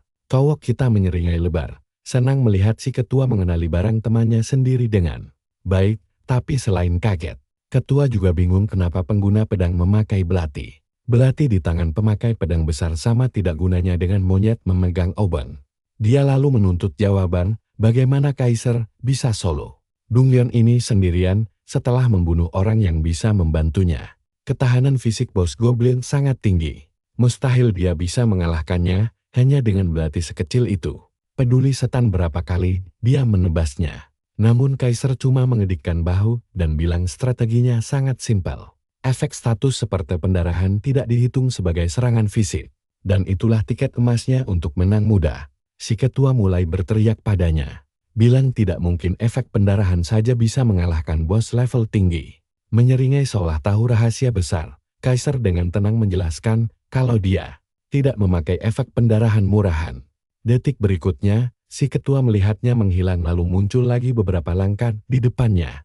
Sebelum dia sempat mencerna keadaan, nyawanya langsung sekarat.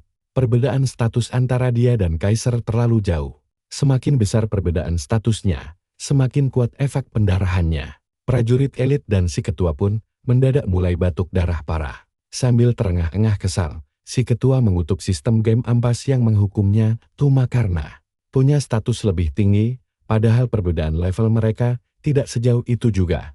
Mereka cuma beda 4 level, biar pendarahannya bisa sesakit ini. Pasti ada faktor tersembunyi lainnya. Kaiser melihat hasil dari keahlian yang dia keluarkan dengan sangat puas. Di atas kertas, itu cuma keahlian gacha level 20 biasa. Tapi di luar dugaan, ada syarat langka di dalamnya yang memungkinkan efek tersebut terus menumpuk. Tanpa batas. Menumpuk efek status memang jarang di game lain. Tapi Kaiser punya kombinasi keahlian dan senjata tepat untuk melipat gandakan efek tersebut. Karena tidak paham, si ketua langsung menuduhnya memakai cheat. Di napas terakhirnya, dia mengumpat Kaiser sebagai penipu kotor. Sungguh ironis didengar dari pembunuh pemain yang namanya saja mengandung kata bajingan. Melihat ketuanya tewas, si Tang berteriak panik, memanggil namanya. Ekspresi wajahnya menunjukkan segalanya. Dia akhirnya sadar kalau dia telah salah mencari lawan, dan sekarang dia dalam masalah besar. Padahal rencana mereka awalnya dinilai sangat matang. Sayangnya, sekarang rekan setimnya malah tergeletak kaku di lantai dungeon. Dia terlambat menyadari kalau mereka bukanlah pemburu. Kaiser telah mengendalikan mereka sejak awal bagaikan boneka tali. Begitu si Tang sadar dia harus melarikan diri, semuanya sudah terlambat. Petarung bersirah berat itu langsung tumbang layaknya karung beras hanya karena satu tebasan bersih dari belati kecilnya. Dia berlutut lemas karena kehabisan banyak darah. Bertahan beberapa detik saja sebelum akhirnya mati menyusul temannya. Dengan begitu, Towok kita berhasil melenyapkan para pengkhianat dan prajurit Goblin elit sekaligus. Bos Goblin, yang sedari tadi diam menonton di pojokan, mendadak ingat kalau dia juga bagian dari pertempuran ini. Melihat para pengawal paling setianya tewas mengenaskan, sang bos meraung dengan sangat murka.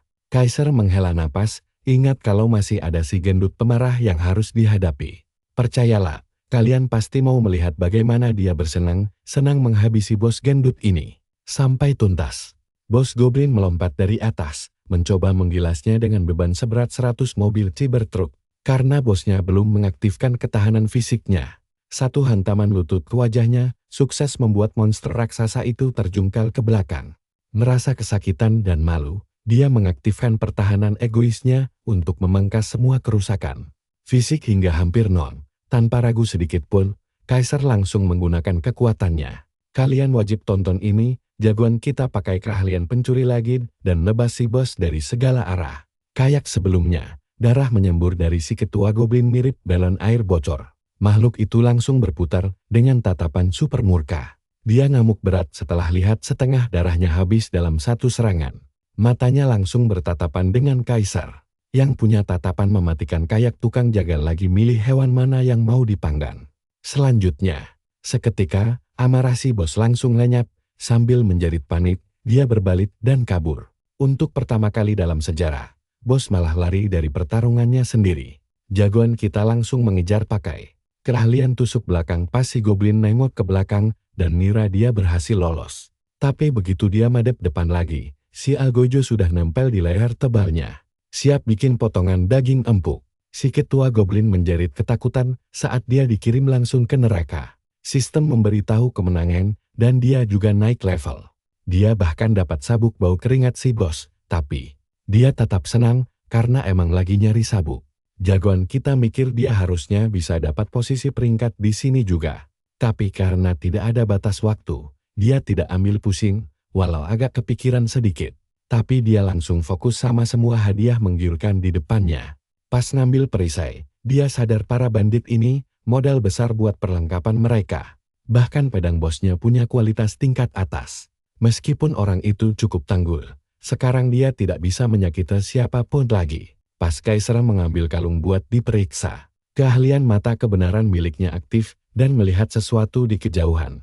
Awalnya dia bingung apa ada yang pakai mode senyap, tapi cahayanya terlalu terang. Begitu dia mendekat, sistem mendeteksi kalau dia menemukan dunia tersembunyi.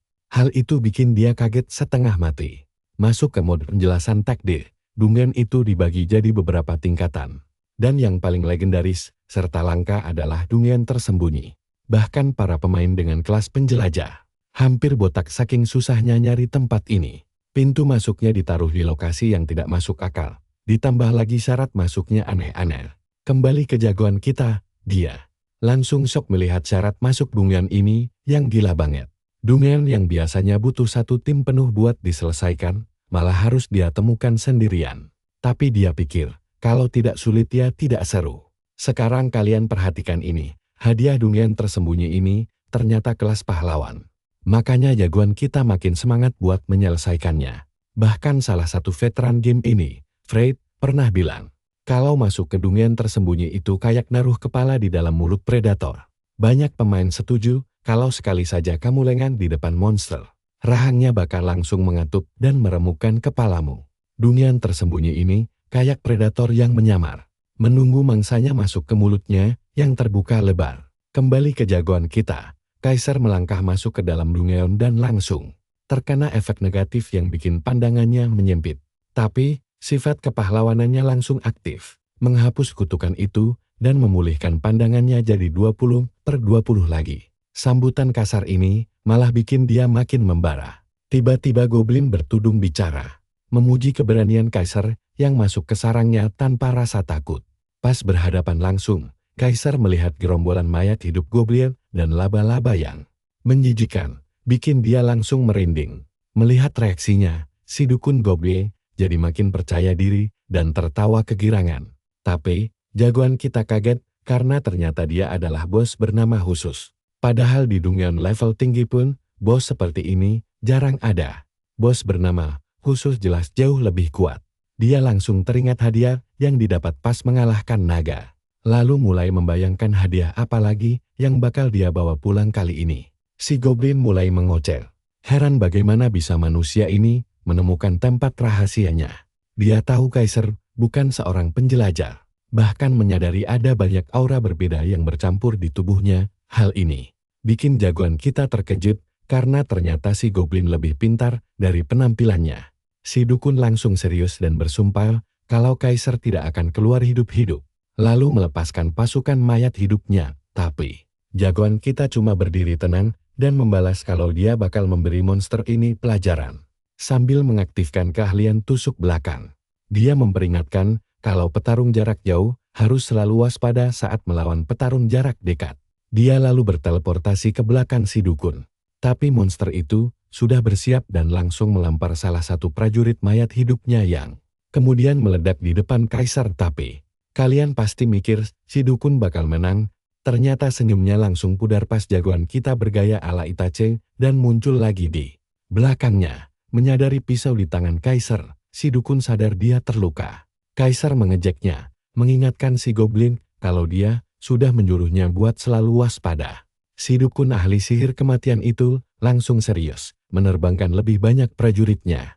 Lalu melemparkan mereka ke arah jagoan kita. Sementara itu, jagoan kita dengan mudah menghindari serangan peluru monster itu, karena dia gampang menebak arah serangan dan rencana licik sampah ini. Pada momen itu, Kaiser malah terpojok ke arah dinding.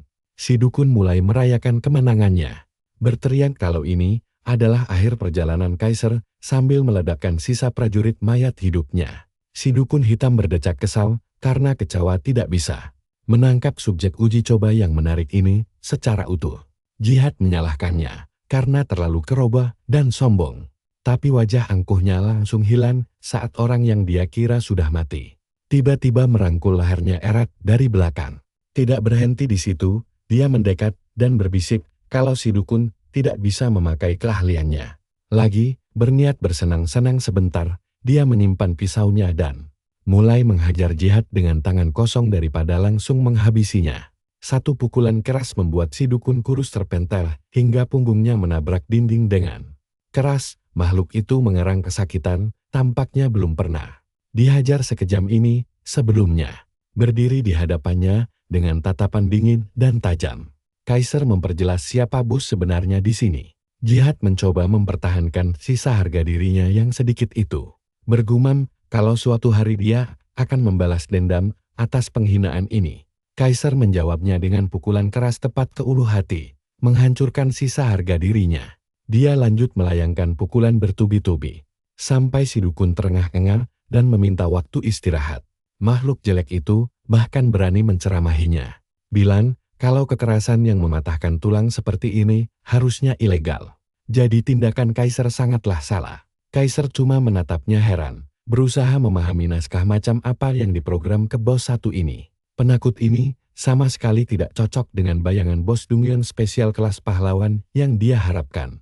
Selain ledakan mayat hidup tadi yang bisa membunuh penjelajah hebat dalam sekali serang, dukun goblin hitam ini terasa biasa saja. Saat Kaiser melamun sejenak, si dukun diam-diam membenarkan tulangnya yang patah. Lalu dia melompat mundur untuk menjaga jarak, membuat Kaiser berkedip heran. Rasa percaya diri Jihad kembali dengan cepat, mengaku kalau mundur tadi hanyalah taktik untuk membuat musuh lengah. Senyum licik melebar di wajahnya saat kabut hitam dari kekuatan khusus si dukun mulai menyelimuti area sekitar mereka. Kaiser langsung mendapat peringatan sistem kalau kekuatan itu menaikkan peringkat si bos untuk sementara. Tapi dia tidak peduli, baginya pecundang kelas pahlawan yang naik level tetaplah seorang pecundang. Meski begitu, dia tidak mau diam saja membiarkan proses perubahannya selesai. Apalagi monster kelas pahlawan plus biasanya butuh satu tim penyerbu penuh buat dikalahkan. Dia pun bergerak secepat kilat untuk mengakhiri semuanya dengan segera. Sebelum bertarung, jagoan kita memasukkan semua poin statusnya ke kekuatan, membuatnya menembus angka 100. Ditambah lagi, set perlengkapan prajuritnya memberi bonus kerusakan pada monster tepi goblin. Ditambah bonus ekstra saat melawan bos. Jihad hitam mungkin tangguh, tapi serangan murni seperti ini tidak peduli pada ketahanan lawan. Dia mengalunkan pedang besarnya dalam satu tebasan fatal. Bilah pedangnya langsung membelah si dukun goblin jadi dua. Begitu saja, Dungeon tersembunyi berhasil diselesaikan dan tercatat di buku petualangannya. Sebagai penemu pertama yang menaklukkannya, dia mendapat hadiah kelas pahlawan. Akhirnya, dia dapat jarahan yang layak, seperti jubah dukun dan bola kristal berisi jiwanya. Lalu dia melihat barang aneh bertuliskan jejak klan, terlupakan tanpa tingkatan kelas. Bahkan penjelasannya sangat samar, mengingatkannya pada barang jarahan misterius yang ada di Dimrock dulu. Mengabaikan hal itu, dia lanjut melihat hadiah terakhir. Awalnya, dia mengira kartu monster misterius itu cuma memberi peningkatan status. Tapi pas diklik, ternyata itu kartu pelindung kelas pahlawan yang bisa memanggil si dukun goblin. Kaiser girang banget, dan kalian serta aku bakal lihat kelanjutannya nanti. Yuk temenin gua lihat kocaknya cowok ini, pas dapet pelindung ampas. Dia males banget diikutin goblin jelek. Padahal maunya naga atau harimau keren kayak punya temennya. Tapi dia memilih buat tes dulu daripada langsung ngejuci. Bukannya saman kegelapan Jihad Black yang sangar. Yang muncul malah Jihad Black edisi boneka Pokemon lucu. Boneka mini itu mengerjap kebingungan menatap manusia yang dulu mau dia bunuh. Bedanya sekarang Kaiser kelihatan raksasa di depannya. Kaiser tepok jidat melihat badut mini yang katanya jadi pelindungnya, minimal developer game. Bikin wujudnya kelihatan serem dikit lah. Baby Black langsung lemes jatuh ke lantai, merasa terhina karena harus mengabdi pada manusia kotor. Ditambah lagi, sifat bawaannya sama sekali gak meyakinkan. Isinya cuma penindas yang lemah dan oportunis tulen. Pelindung ini juga punya loyalitas yang sangat rendah. Bikin kurcaci pengganggu ini malah terasa kayak hukuman ketimbang hadiah game. Parahnya lagi, sistem bahkan memberi peringatan kalau pengkhianat mini ini gak bakal ragu menusuknya dari belakang. Pas ada kesempatan, sekali lirik wajah belagu si Jihad, Kaiser tahu dia gak boleh membiarkan makhluk ini berkeliaran tanpa pengawasan. Karakter utama kita perlahan mendekati pelindung mininya. Melihat manusia tinggi besar mendekat dengan niat mencurigakan, si bocah nakal nanya apa yang manusia kotor mau lakukan pada makhluk agung sepertinya. Kaiser cuma bengong. Keberanian boneka jelek ini mengatai tuannya kotor beneran bikin takjub. Tapi Jihad langsung kicep, sadar kalau dia sudah kelewat batas, sadar si Saman kurang waras ini butuh didikan keras. Kaiser langsung mengenalkannya arti kata majikan lewat sesi latihan fisik yang intens. Tak lama kemudian, suara gebukan dari edukasi keras itu menggema di dalam gua. Dan poin loyalitas Jihad perlahan naik lewat pelajaran yang menyakitkan. Setelah sesi game yang panjang itu, protagonis kita akhirnya keluar juga dari sarangnya. Dia melirik keluar jendela, kaget karena matahari ternyata sudah mau terbenam. Dan perutnya lapar berat. Layaknya gamer sejati, dia turun ke bawah buat nanya mamanya. Apa ada makanan tersisa?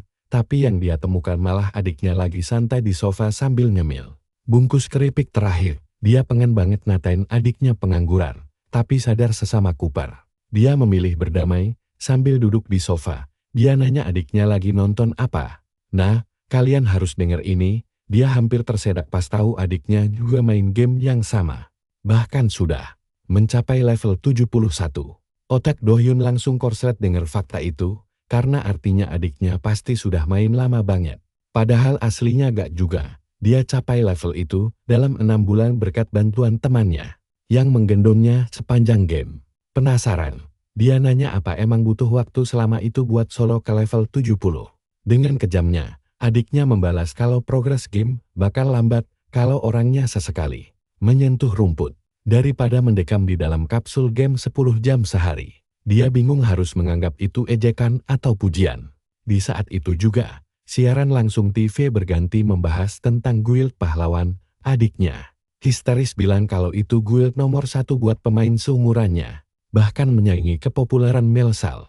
Hal itu gak masuk akal buat Do-hyun, karena guild itu bahkan gak masuk 10 besar. Papan peringkat game, di layar muncul ketua guild, yang gantengnya 10/10. Adiknya menjelaskan, kalau ketenaran mereka bukan karena prestasi, tapi karena anggotanya ganteng semua. Saat adiknya nyaris ngiler ngeliat ketua guild bernama Verza dan menyebutnya guild idaman para gadis, Do-hyun malah menyipitkan mata. Selain gaya ala cowok pop standar, dia gak paham di mana letak kerennya adiknya. Ngotot kalau cowok itu tampan dan keren. Dua kata yang gak bakal pernah diucapkan cewek ke saudara laki-lakinya. Kesal, Do-hyun membatin kalau omongan adiknya ketinggian buat standar muka pas-pasan yang hobinya rebahan. Di sofa seharian, adiknya menambahkan, kalau kanal YouTube guild mereka meledak karena aura Verza. Do-hyun menatapnya heran. Jadi adiknya menjelaskan kalau hampir semua guild melakukan siaran langsung di YouTube demi cari penonton. Guild besar biasanya bisa menarik jutaan viewers. Hal itu bikin dia tercengang karena sadar kalau mereka pasti menghasilkan banyak uang. Adiknya pun mengiyakan dengan santai. Kalau ketua guild itu mungkin dapat 1 miliar sebulan cuma dari YouTube. Mendengar itu, otak Do-hyun langsung nyebleng sambil menghitung berapa banyak ember ayam goreng yang bisa dia beli pakai uang sebanyak itu. Merasa kalah telak sama cowok tampan itu. Dia balik ke kamar buat lanjut ngegame demi kabur dari kenyataan. Di sini kalian bakal lihat, dia mulai rekam gameplaynya, berharap dapat momen keren buat dipamerin. Jihad juga terbangun, langsung menyapa tuannya dengan ceria. Tapi tatapan tajam Do-hyun langsung mengingatkan si goblin kecil sama hukuman kemarin biar manggil tuannya pakai sebutan yang sopan. Jihad mulai keringat dingin, tapi Do-hyun memutuskan buat berbaik hati sedikit. Dia melempar jubah ke si Saman biar ada pakaian. Karena saat ini dia belum bisa memakaikannya langsung ke makhluk itu. Bukannya berterima kasih, si nakal ini malah berkurang loyalitasnya dan mulai merencanakan skema menusuk tuannya demi kebebasan. Tapi, satu ancaman rasa sakit masa lalu langsung bikin dia cheat dan Jihad langsung menunjukkan rasa terima kasih yang tulus. Dia lalu nanya apa rencana mereka selanjutnya. Do-hyun bilang ada banyak hal yang harus dibereskan. Mereka pun pindah ke area lain di dalam sarang tempat dia membantai semua goblin dengan brutal. Jihad sampai merasa kasihan melihat kaumnya. Setelah selesai beres-beres, dia menyuruh si Saman mencoba trik baru.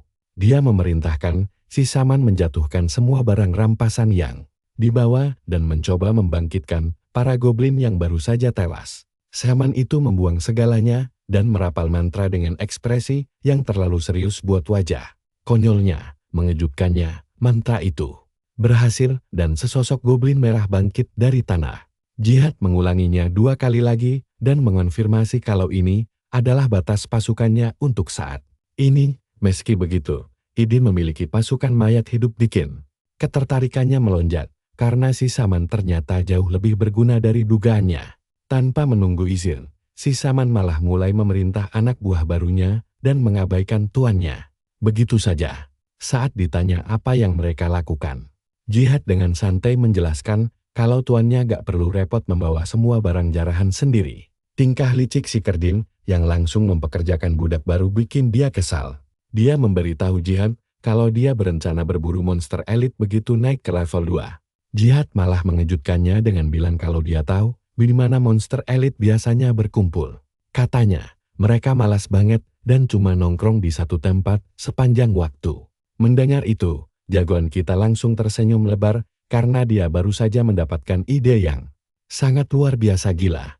Setelah tahu monster elit cukup bodoh untuk berkumpul di satu tempat, Kaiser langsung menyusun strategi. Dibantu Jihad, dia melewati hutan belantara dan menemukan lokasi berburu yang sangat ideal. Mereka menemukan kamp berisi monster mirip goblin, tapi bertubuh lebih tegap. Jihad memastikan ke tuannya apakah ini target yang dicari. Senyum licik pun langsung terukir di wajah Kaiser melihat kamp itu. Menemukan kamp ini memicu quest mendadak bernama Ujian Para Prajurit. Menyelesaikan quest ini bisa memberinya 100 koin emas, poin pengalaman skill, dan 1 tiket undian skill tingkat menengah. Kalau ada tiket gacha yang terlibat, kalian tahu cowok ini bakal berjuang mati-matian mendapatkannya. Tanpa membuang waktu dari batas waktu 48 jam, dia langsung menerobos masuk kamp monster. Gak perlu sembunyi-sembunyi, dia langsung maju gaspol tanpa ampun. Hebatnya, para monster elit itu gak gentar dan langsung mengangkat senjata mereka. Dia dengan lincah menghindari serangan pertama. Dengan momentum yang pas, menggunakan gaya putar tubuhnya, Kaiser menyerang dari atas. Pedang besarnya masih tersarung, tapi lututnya mendarat telak menghantam wajah jelek monster itu. Hantaman itu merontokkan gigi dan merusak hidung si monster malang. Tanpa menoleh ke belakang, fokus Kaiser beralih ke monster lainnya. Kali ini, dia mengeluarkan belati hasil jarahan dari inventarisnya. Dengan sekali tebasan fatal, dia merobek titik vital 3 monster secara berturut-turut. Serangan yang tidak langsung membunuh pun meninggalkan efek pendarahan parah yang sangat menyiksa. Hanya dalam beberapa detik, seluruh pasukan di kamp itu habis tersisa 1 monster yang sudah putus. Asang menguji kekuatan fisiknya melawan keahlian pedang lawan, Kaiser menangkis serangan lawan.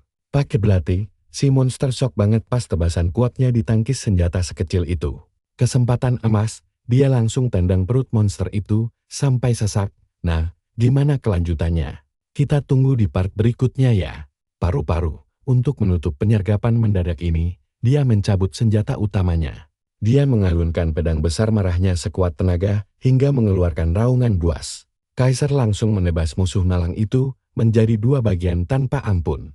Tanpa perlawanan sama sekali, dari serbuan awal sampai tebasan maut terakhir. Dia cuma butuh beberapa detik buat membanjiri kamp dengan darah dan menyelesaikan tugasnya. Dari kejauhan, si goblin botak Jihad cuma bisa menonton langsung kebrutalan tuannya. Nah, kalian dan aku pasti tahu rasanya menonton karakter utama yang kekuatannya di luar nalar. Seperti ini, master gilanya membantai pasukan elit tanpa berkeringat sedikit pun. Dia bukan lagi manusia biasa, melainkan sosok yang sangat menakutkan. Dia lebih cocok disebut iblis atau penjelmaan setan itu sendiri. Kaiser menancapkan pedang besarnya ke tanah, lalu mulai mempertajam indranya. Karena Kroko sudah beres, ancaman berikutnya pasti bakal segera muncul sebentar lagi. Benar saja, bos area tersembunyi bernama prajurit Agung Goblin Karuk langsung berlari kencang. Keluar dari hutan, quest mendadak ini otomatis langsung berubah menjadi misi berantai yang jauh lebih menantang. Yaitu ujian prajurit Agung Karuk adalah bos elit tersembunyi yang punya skill penguat tubuh dan mode berserker. Gamer biasa pasti sudah kencing di celana karena ketakutan melihat monster raksasa ini. Tapi bagi Kaiser, monster ini cuma sekantung harta karun berjalan. Dia langsung menggenggam erat pedang besarnya dan menerjang maju untuk menyambut si bos di tengah jalan. Jihad sempat memperingatkannya agar tidak gegabah melawan bos area sekuat ini sendirian, tapi tuannya keras kepala. Kapak es milik Karuk dilapisi serangan mematikan yang sangat kuat. Sekali saja senjata mereka berbenturan, pedang besar Kaiser bisa langsung hancur berkeping-keping.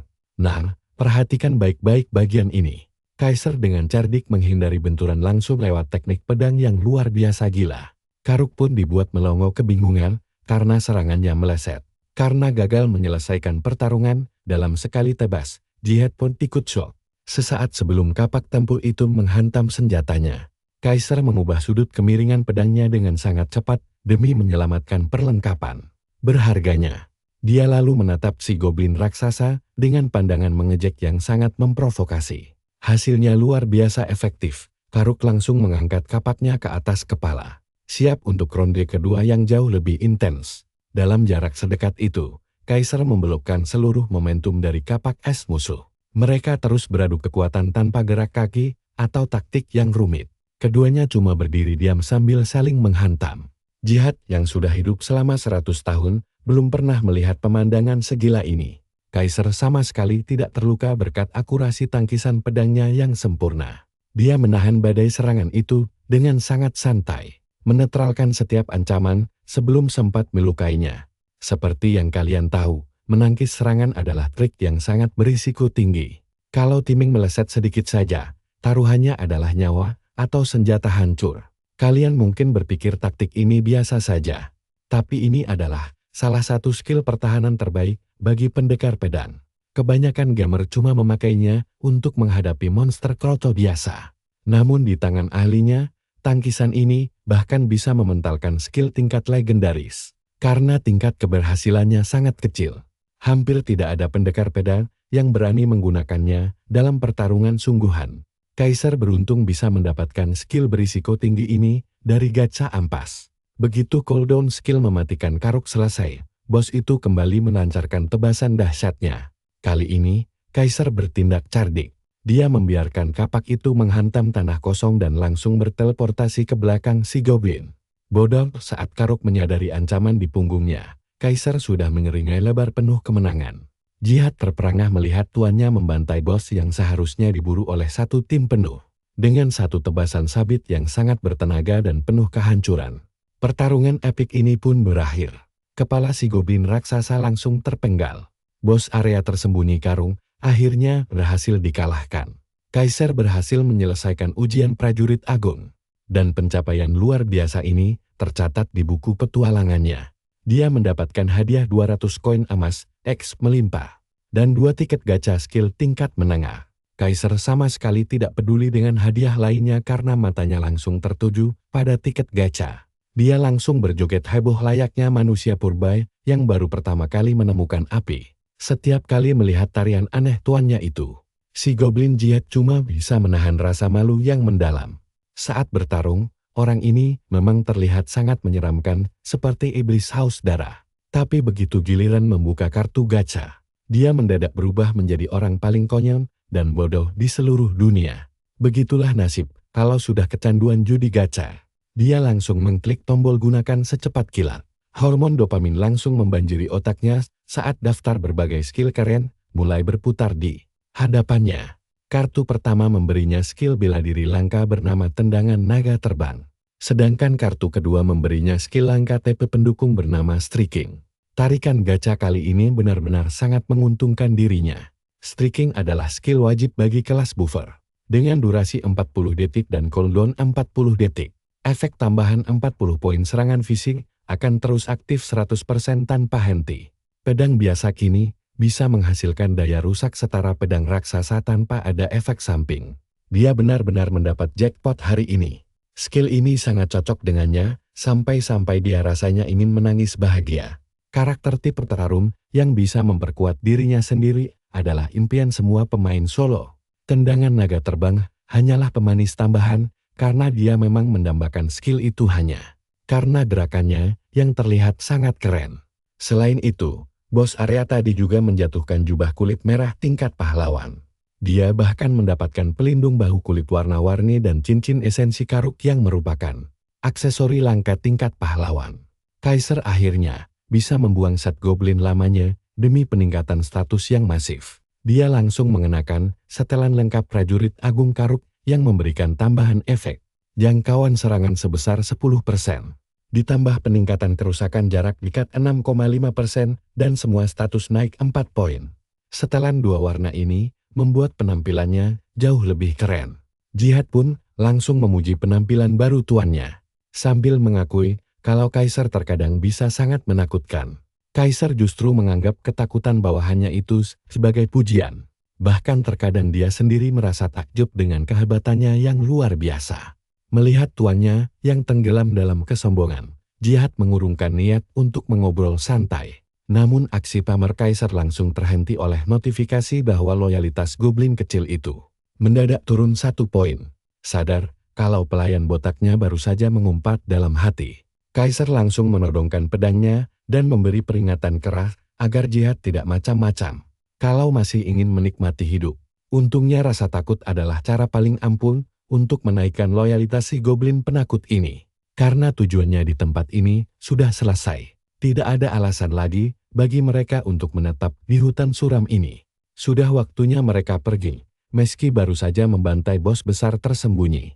Sang pemain peringkat 1 ini masih haus akan jarahan lainnya. Karena sudah mendapat satu mangsa, dia ingin terus melanjutkan pembantaian ini. Tapi sebelum bisa lanjut ke kota berikutnya, Kaisar harus menyelesaikan ujian Benua terlebih dahulu. Kebetulan misi ujiannya adalah mengalahkan bos area Ratu Laba-Laba Eliza dan mencapai level 24. Ratu Laba-Laba tersebut kabarnya sering muncul di area hutan barat. Sama seperti sarang bos lainnya. Gerbang masuk ke tempat ini selalu dipenuhi oleh para gamer yang ingin mengadu nasib mereka. Saat ini sudah banyak orang berkumpul menunggu kemunculan bos 10 menit lagi. Desas-desusnya, monster itu terakhir kali muncul di jaring sebelah timur. Dan ada kemungkinan polanya bakal terulang lagi. Meskipun begitu, belum ada yang tahu pasti arah kemunculannya nanti. Tepat sebelum perebutan bos dimulai, Kaisar akhirnya tiba di sarang penuh jaring laba-laba tersebut, lalu bertanya pada si goblin botak. Apakah dia tahu lokasi pasti tempat munculnya si monster? Jihad berdalih kalau Ratu Laba-Laba adalah monster generasi baru, jadi dia kurang mengenalnya. Kaisar pun merasa sedikit kecewa mendengarnya. Padahal dia mengira si botak tahu sisi hutan luar dalam. Akhirnya, Kaisar terpaksa ikut menebak-nebak seperti pemain lainnya. Tapi dimanapun monster itu muncul, dia tinggal memakai skill tusuk dari belakang. Untungnya efek pembantai miliknya mendadak aktif dan memberi keuntungan besar dibanding pemain lain. Skill pasif itu langsung memunculkan lokasi kemunculan Ratu Laba-Laba Eliza di kepalanya secara otomatis. Tentu saja ini kejutan yang menyenangkan sekaligus agak aneh. Setahunya, dia belum mendapatkan gelar pembantai untuk monster jenis laba-laba. Apakah efek pasif ini juga berlaku untuk bos yang belum pernah dikalahkan? Kalau begitu, tandanya kemampuan ini benar-benar sangat curang. Dan percaya deh, kalian dan aku bakal melihat pembantaian epik lainnya sebentar lagi. Sekarang, mari kita lihat kelanjutannya. Ikuti terus petualangan ini, karena Kaisar siap membantai field boss incarannya. Saat ini, bulut karakternya memang dibuat khusus buat menyapu bersih semua bos. Begitu waktu tunggu 10 menit selesai, dia langsung menghilang, meninggalkan para pemain lain di belakang. Dia berteleportasi tepat di belakang tubuh raksasa berbulu milik Ratu Laba-Laba Eliza. Tanpa ada pemain lain di dalam gua bawah tanah yang gelap ini, dia punya banyak ruang bebas untuk menggila. Kombinasi pasif Slayer dan serangan mengendap-endap miliknya sangat mematikan. Jihad juga ikut berpindah bersamanya. Makhluk kecil itu masih saja dibuat melongo oleh semua trik ajaib tuannya, berdiri di depan Ratu Laba-Laba Eliza yang baru menyadari kehadirannya. Dia kaget melihat ukuran bos raksasa itu.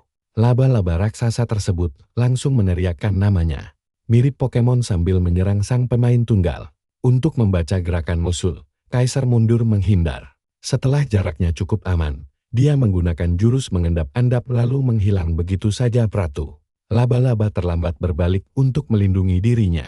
Kaisar baru saja menemukan partner latihan yang cocok buat menguji tendangan naga terbang miliknya. Kerusakannya bertambah berkat efek set tambahan sebesar 6%. Yang paling penting, dugaannya benar. Jurus ini kelihatan keren sekali. Dia memberikan kerusakan luar biasa besar yang membuat semua mata Eliza menangis kesakitan. Kasih orang ini penutup mata dan panggil dia Lee Sin. Tendangan tunggal itu menghasilkan damage setara skill pamungkas. membuat sang ratu laba-laba terpental dan jatuh tersungkur ke tanah. Tanpa memberi ampun, Kaisar mencabut pedangnya dan langsung menerjang. Eliza menderita luka yang cukup parah hingga kesulitan untuk pulih. Karena tidak bisa bergerak akibat luka awal tersebut, dia sekarang perhatikan baik-baik, karena Kaisar membantainya tanpa ampun seperti daging segar. Karena belum ada notifikasi eliminasi, dia terus menyerang secara sepihak dan menaikkan kecepatannya ke level gila. Kaisar menggunakan skill serangannya untuk meningkatkan daya serang secara luar biasa. Peningkatan kekuatannya sangat terasa, membuat auranya terasa jauh lebih menekan. Semua amarah sang ratu laba-laba seketika berubah menjadi rasa takut saat merasakan energi mengerikan dari penyerangnya. Kaisar memanggil wujud naga yang jauh lebih besar dan ganas saat mengaktifkan jurus tendangan naga terbang. Dia menghantamkan kakinya ke kepala monster raksasa itu hingga otaknya hancur. Eliza memuntahkan cairan menjijikkan saat harapan hidupnya sirna. Kekuatan tendangan tersebut sampai menggetarkan tanah dan seluruh area gua tersebut. Dari jarak yang aman, Jihad bersembunyi di balik batu. Dia merasa kasihan pada monster yang ditemui tuannya hari ini. Dengan sisa tenaganya, Ratu Laba-Laba menatap Kaisar dengan tatapan memohon. Kaisar mulai merasa kesal karena laba-laba itu terus memanggil nama Eliza seperti kaset rusak. Berhubung pertarungan sudah hampir selesai, sifat sadisnya pun mulai keluar, menyimpan senjatanya untuk menghajarnya dengan tangan kosong. Meski tidak paham bahasa manusia, sang ratu tahu dia akan segera disiksa habis-habis. Jihad hanya bisa mendengar suara tinju mentah yang menghantam tubuh monster itu. Kekejaman tuannya membuat dia trauma karena dia sendiri sudah sering merasakan pukulan tersebut. Tangan Kaisar meluncurkan belasan pukulan per detik, terus mengurangi darah si laba-laba. Mendengar monster itu terus meneriakkan nama Eliza. Ingatan Jihad mendadak bangkit. Dia pernah mendengar nama itu sebelumnya. Begitu sadar, dia langsung berlari dan dengan gugup. Kalian juga pasti tidak menyangka dia berani meminta tuannya berhenti memukul. Demi menyelamatkan laba-laba itu, dia memohon agar pukulan dihentikan. Untunglah, Kaisar bukan monster yang kejam. Dia mendengarkan panggilan si goblin, lalu melangkah mundur. Jihad berlari mendekati Eliza dengan mata berkaca-kaca, berusaha membuatnya membuka mata. Dengan sisa tenaga yang hampir habis untuk menatap si goblin kecil, Ratu Laba-Laba kesulitan mengenali siapa Jihad. Dia membuka tudungnya untuk memperlihatkan kepala botaknya agar si laba-laba ingat. Begitu mengenali siapa di depannya, air mata lega mengalir dari mata si laba-laba raksasa. Kedua bos ini memiliki sejarah panjang dari 150 tahun lalu. Dulu, dia hanyalah anak laba-laba yang kecil dan lucu. Dia punya kebiasaan menyebut namanya sendiri, Liza. Jihad belum pernah melihat spesies laba-laba seperti itu sebelumnya. Karena iseng, dia mengajak laba-laba itu ikut dalam perjalanannya. Dan dia langsung setuju. Liza selalu menemaninya melewati malam-malam panjang penuh penelitian dan eksperimen. Karena merasa nama Liza terdengar terlalu biasa, Jihad menambahkan huruf E di depannya. Eliza sangat senang mendapat nama baru dari sahabat goblinnya ini. Awalnya, dia kesulitan mengeja nama lengkapnya, tapi Jihad tetap memanggilnya Eliza sejak saat itu. Suatu hari, Jihad harus pergi ke tempat berbahaya yang tidak cocok untuk laba-laba kecil yang lemah. Tempat itu sangat berbahaya baginya, apalagi bagi teman kecilnya. Sebelum pergi, dia berjanji akan segera kembali. Dia menunggu temannya dengan sabar tanpa pernah bergeser dari sana. Eliza menunggu entah sampai kapan, namun temannya tak kunjung kembali. Hari berganti hari, bulan berganti bulan, dari matahari terbit hingga terbenam, dia bertahan. 1 tahun berlalu, dia tetap menunggu. 10 tahun lewat, dia terus menunggu. Bahkan 100 tahun pun berlalu, dia masih setia menunggu. Eliza menantikan hari yang tak pernah tiba, janji manis yang tak terpenuhi. Gubuk tua yang dulu ditinggalinya, akhirnya hancur dimakan usia. Begitu tempat itu runtuh, Eliza kecil terpaksa pergi ke hutan barat. Setelah lebih dari 1 abad tidak melakukan apa-apa selain setia menunggu, dia memantapkan tekannya, lalu pergi ke lokasi pertama kali mereka bertemu. Dia terus meneriakkan nama pemberian Jihad agar tidak pernah lupa. 150 tahun kemudian, Jihad dan Eliza kecil akhirnya bisa bersatu kembali. Meski ukuran mereka sekarang terbalik, perasaan, dan kenangan lama tetap utuh. Setelah mendengar kisah si goblin, bagi Kaiser, Jihad hanyalah sosok jahat yang tega menelantarkan Eliza. Goblin botak itu mendongak menatap tuannya sejenak, lalu kembali menangisi sahabat lamanya yang hilang. Reuni mengharukan ini memunculkan satu pertanyaan. Sederhana, Jihad pergi bukan cuma setahun 2 tahun, tapi hingga 1,5 abad lamanya. Kenapa bisa begitu? Jihad sendiri tidak bisa menceritakan alasannya sekarang, karena itu rahasia. Kaiser tidak terlalu puas dengan jawaban yang tidak jelas itu. Namun si goblin kecil hanya bisa meminta maaf karena menyembunyikan rahasia tersebut. Melihat kesungguhan Jihad, sang tuan tidak mendesaknya lebih jauh. Kini setelah mendengar kisah sedih Ratu Laba-Laba, Kaiser bingung harus bagaimana. Misi kelulusannya mengharuskan dia membunuh Eliza dan dia tidak boleh melewatkan misi wajib ini demi kelanjutan progresnya. Untungnya, tampaknya Eliza punya jalan keluar. Dia menceritakan solusinya dengan penuh semangat kepada Jihad dalam bahasa monster. Mendengar rencana itu, Jihad menolak